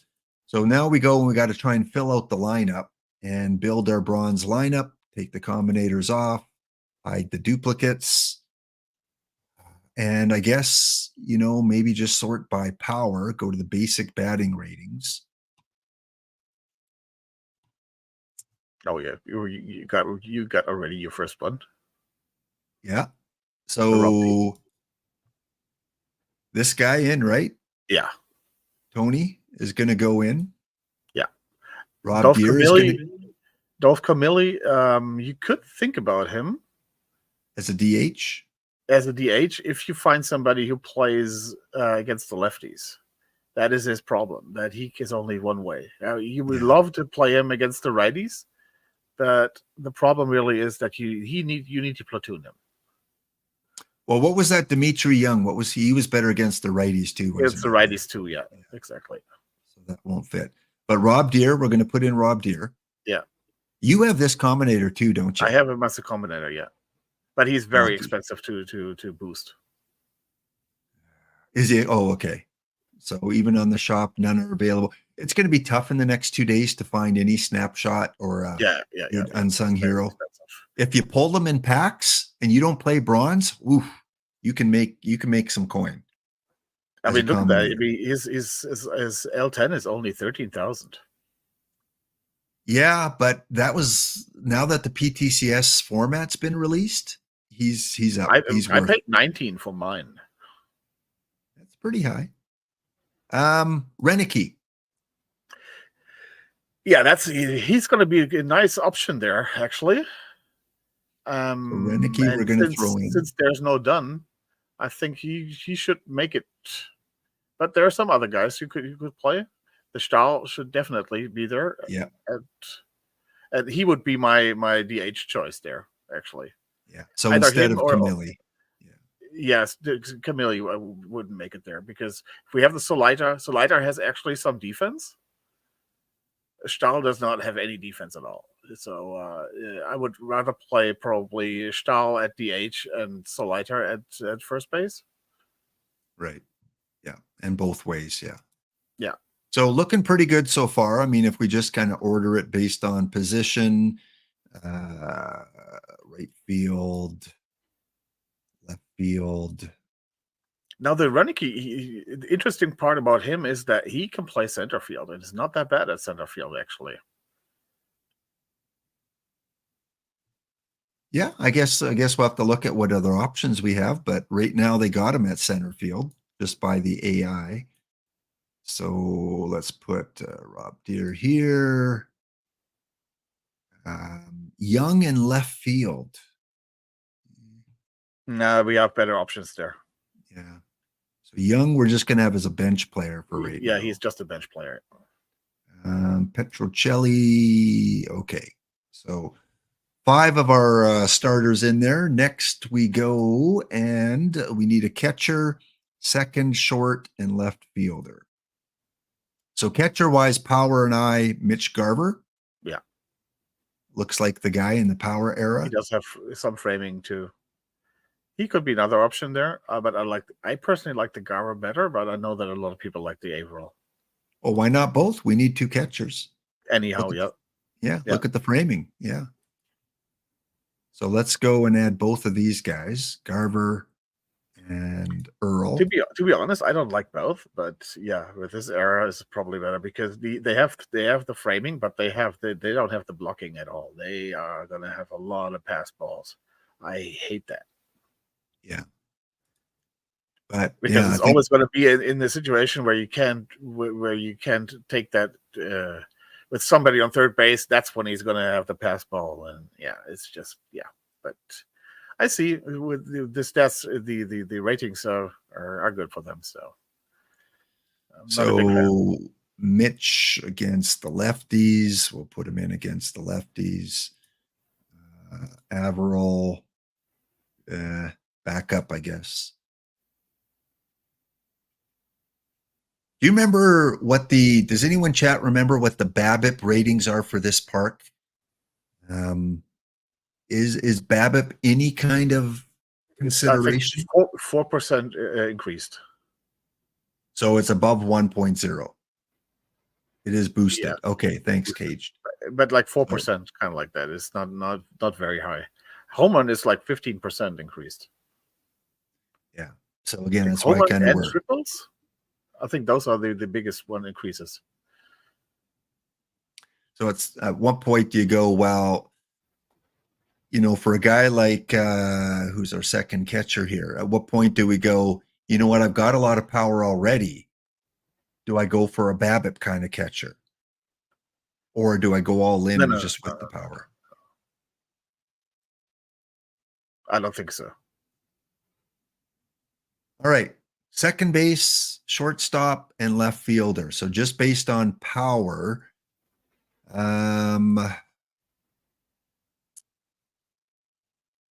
Jed, very splitty. He'd be kind of against the lefties. This is what I was talking earlier. And at what point do you have enough power on your team that you want people on base? And if the positions to have people on base is basically shortstop, second base, and all that. I would the outfield positions. Yeah, I would definitely put some power in the outfield. And if you don't have them as a combinator, you don't have for example, a Brago Roth, yeah. He would be probably one of my choices as an outfielder. You have the Hermida, so that it would be a good one too, I think. That would be a good one. I'm gonna add Jed for now, just as a possibility, because for me he might be kind of fringe. But when we go by BABIP, What about like I'm not really familiar with this guy here, but Phil Barrett, yeah. if gap power is boosted or triples are boosted, BABIP, you said maybe put some energy into some guys that get on base. Is this a playable card, do you think, in this tournament? I probably wouldn't. I think you find better players with better defense actually for a second baseman, and actually some speed, so you can get the triple out of that. So he does Okay. not have the speed for that. Mm, He is better, but still does not have defense. yeah. Eaton. He So would be here more like you're backup, sacrificing like a the backup yeah. outfielder. Can you filter that for not all players, but for second baseman? Yep.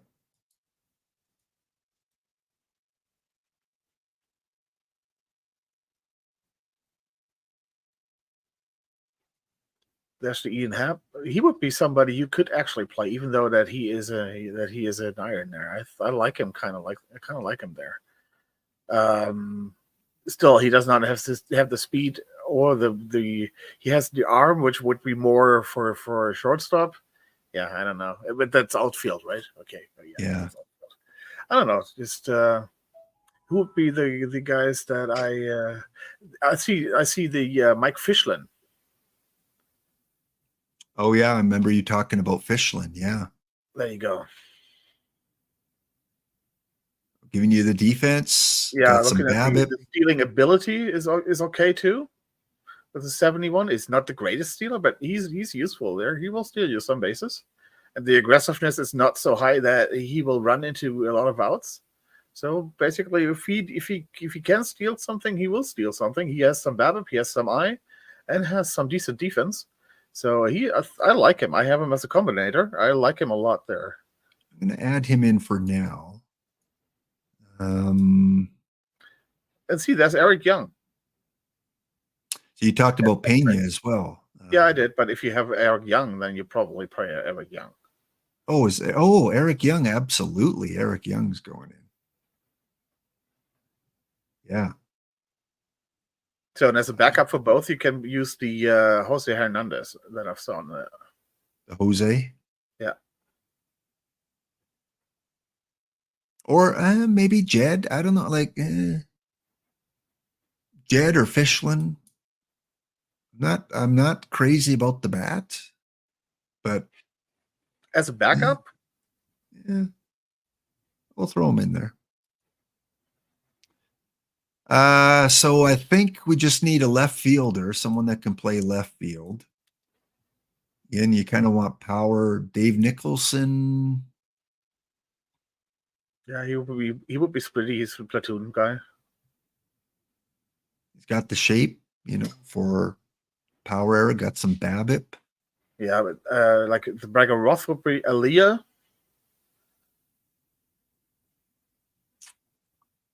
I'm not at the top. That's why I'm wondering where are these guys. Incabilia. He's a 40. Yeah, he's just Yeah. You don't seem to have those. Check him out on the card shop as a normal card. Maybe you can get him there. Who, Brago? Brago Roth, yeah. I would think I would have him. Oh, I don't. Jeez. I didn't have Presley or Brago. And then Aaliyah with a Y.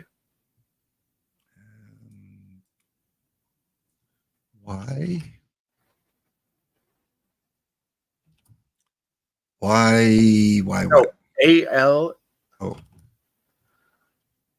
L-Y, I think now. Yeah. Brent. Yeah. Okay. All right. So we got a good start, on our hitters here. I'll go through a little bit later and kind of fine tune it. But again, I think that's with those combinators, that's definitely a good Good base to build off of. Now, pitchers, when for those new players out there, if they're building their lineup, what are you recommending that they should be searching for? Is it the high home run suppression as always? Yeah, especially in this ballpark with 15% increased home run to both sides. You really, that's the highest, that's the most important stuff is that you have there. There's no comparison there, and to both sides, because it's to both sides the increase there. So you really need somebody who has, Johnny Schmitz would be somebody who would be a very good one there. If you can, home run suppression and control, if those two are high, then that's the guy you want. Anything else is kind of unimportant. Is this too low for Ken, Brett? For a reliever? Lefty? I don't think it's too low. I mean, you will probably find somebody better as a bronze and not as a silver, as an iron. But let's see who else do you have there. Brad Company also has decent. The Mike Montgomery under that one that you had there.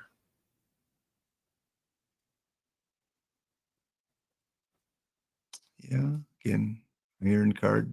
We are going to see some iron cards, I think, play out here. Who else do I have there? The Rich Folkers. You don't have the Folkers?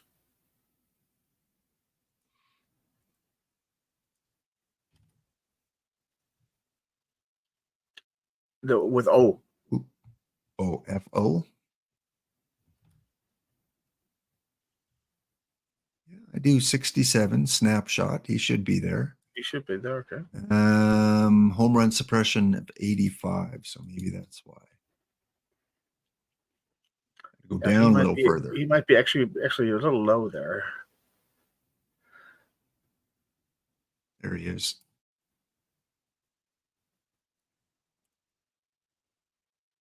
Okay. Bill Lee? Yeah. No. Yeah, he would be. Yeah, I don't know. He's somebody on the. There was the Wheeler card. I saw that. Oh yeah, Zach Wheeler. Yeah. Put Zach in. Yeah, do you consider as a hitter the Foley? Where? That's my question. Yeah, that's true. Yeah, where? Yeah. Yeah, I just like him, of course, but where would you play him? At right field instead of Dunn? Instead of Rob Deere? I don't think so. Yeah.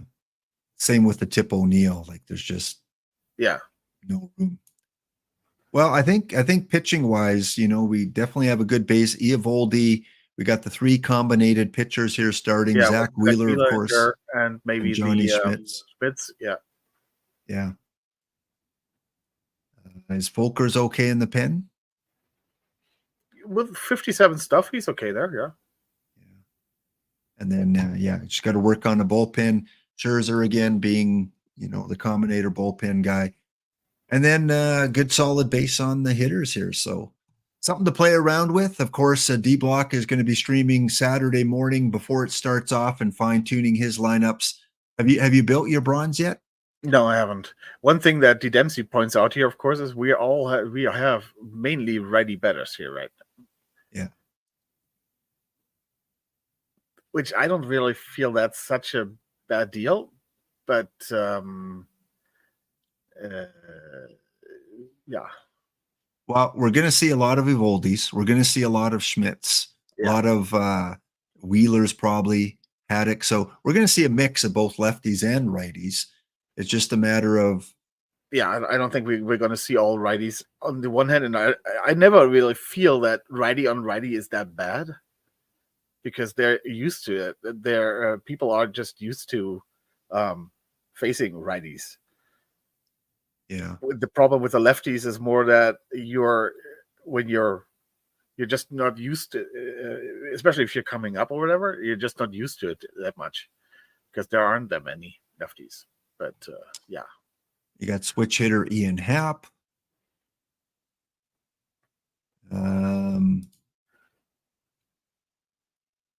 Yeah, I don't know if I want to sacrifice to get some left-handed bats in there, other than maybe Adam Eaton. Adam Eaton could be definitely a good center, a good outfield backup there.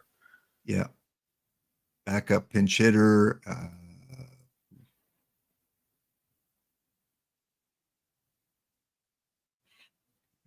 Who else do we have?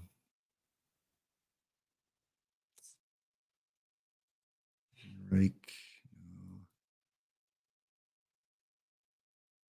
Singleton.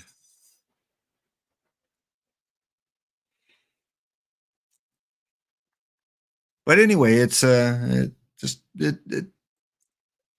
to start. We got to start here on the team, and we'll see how it plays out. D. Dempsey, a great bronze player. I mean, I always listen to what D. Dempsey would have to say, and he's made it to the Final Four. Yeah, if he says something, listen. Yeah, and just go with it, and consider getting in some left-handed batters in there. Like, again, not horrible. Got speed, got BABIP, got gap power, can stretch it out to a triple. So you force in a guy like Corey Patterson, Jack Dougherty, and maybe I'll pick up a combinator between now and then that'll get into the lineup. So we're going to save that. I guess I can't yet until I give these guys bullpen roles for now. Still invalid. I think it should still save it, but let's be safe. Yeah, I think he needs four bullpen guys. Okay, well, we got to do our final draw here and give away 5 packs. We won't open any packs today because we're running late, and we'll get over to I Rock This. And good luck. You got 10 seconds, exclamation enter, exclamation ticket to get into the draw. And you have to be in chat. If you don't respond within 3 minutes, then we will draw someone else. Which of the tournaments do you feel you have the best shot at? None. The best shot at. Okay, the best shot at. With the exception of the drafts, because you never know there. Yeah. I think I have the best shot in gold. Well, I'm playing Mr. Audit in golds or in the draft, so I think my best shot is bronze. He's a really good draft player. I don't know. Right. It's so hard to see with the combinators and all that. Who we are playing, it has so much to do with who you're playing. Yeah. For example, we have seen that the number 128 has been really lucky for people, and I'm number 128 in silver. But that was without combinators. Without combinators, and I haven't played silver in 2 weeks, so I stopped because I was pretty sure I had enough points, and I did. Now those number 1 teams have combinators. Not going to be so easy to beat them as a 128. I'm not sure. Silver is not so. It's not so infested yet so far, but you never know with the PTCS now. So I think gold is probably the one that I have. I think I have the best chance, but I also like bronze. I just can't give up on bronze yet. Well, let's make a date for the finals in bronze. Let's do it. A German and a Canadian meet the finals. I don't think really Vanilla Gorilla. Are you in the chat? Really Vanilla Gorilla. So here's your 3-minute warning. Really Vanilla. Otherwise, we'll draw another name. Please whisper me. I'll watch out for it. Prize in bronze. Yeah. Maybe I'll play the Dempsey again. So I have good memories playing him. I could have a team full of combinators, and it would scare the death out of me playing D. Dempsey. No, or it would scare me, but Makadkar. it wouldn't scare me. It would be fun playing them. Yeah, true. Okay, while we're waiting to see if Really Vanilla Gorilla responds here, let's just rip through a few packs, see if we can get any of those new cards. Maybe we can pull a Combinator, which I haven't pulled on air in a long, long time. So if I wanted a Combinator for this tournament, Jake Stahl. Come on, Jake Stahl. See, Really Vanilla Gorilla, are you around? I think the Dunn would be better than this stall. But he doesn't qualify, though. True. So, oh, look at that, D-Block. Oh.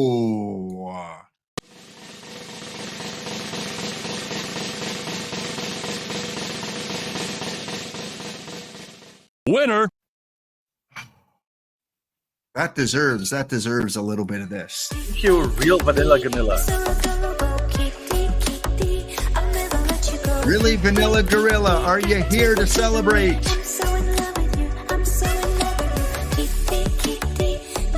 We got it turned on to end off the show.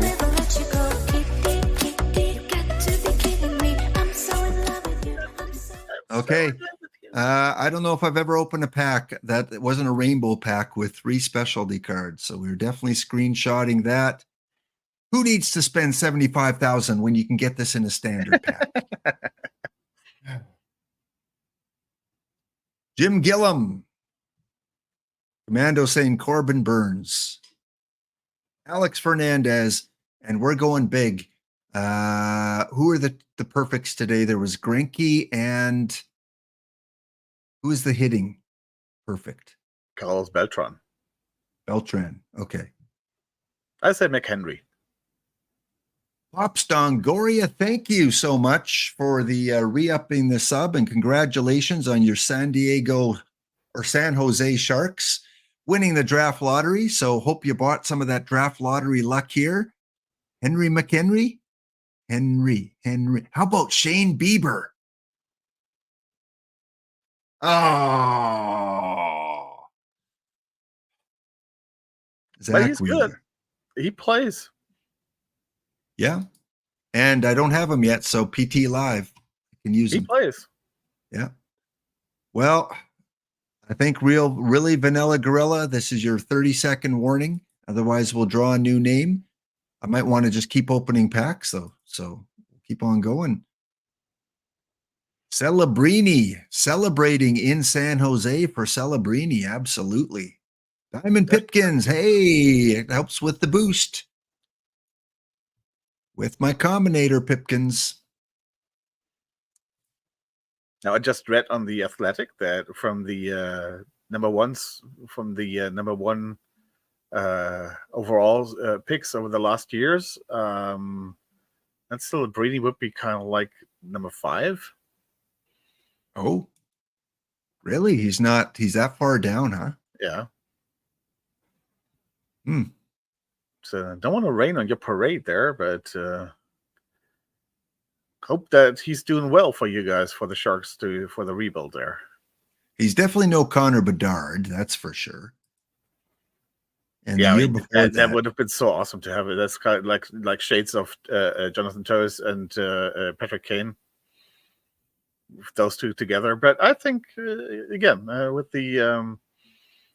Levshinov and Demidov, to put a good defender next to Seth Jones wouldn't be the worst thing. Yeah.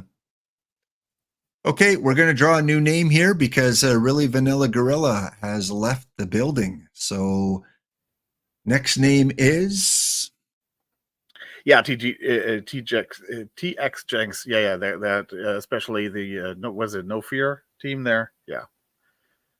Firenor. How about you? Are you still in the chat? Firenor.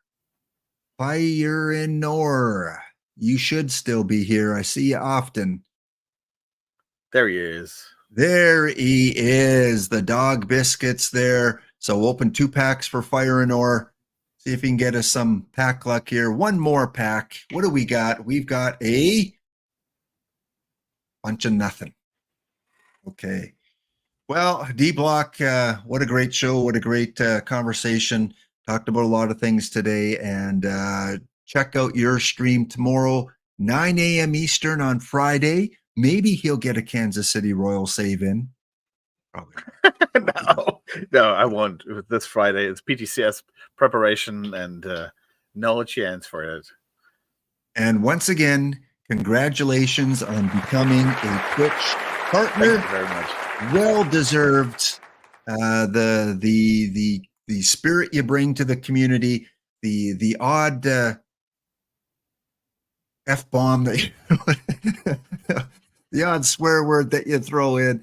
No, you're just such a great asset to the affiliate program, and now a Twitch partner as well. So I'm really trying to tone it down. Yeah. From German. Well, hey, it's not bad at all. No one notices. So enjoy the rest of your holiday, and the stream's coming up. Good luck in the PTCS. Hope to come across you, because that means I win at least a round if I come across you. Yeah. And for everyone else in chat, stay there. We're going to take you to iRock this. He's got a lot of good content coming up here. So happy boar hunting there in Germany, D Block. Okay, let's go to, where's my closing slide here? There we go. PTCS, good luck. We're here for a good time, not a long time. Have a good time. The sun can't shine every day. See you next episode. A very good friend of mine told me something the other day. I'd like to pass it on to you. I believe what he said to be true. He said we're here for a good time, not a long time. So have a good time. The sun can't shine every day, and the sun is shining in this rainy city, and the sun is shining. Oh, well, isn't it a pity? And every year has its share of tears, but every now and then it's gotta rain. We're here for a good time, not a long time. So have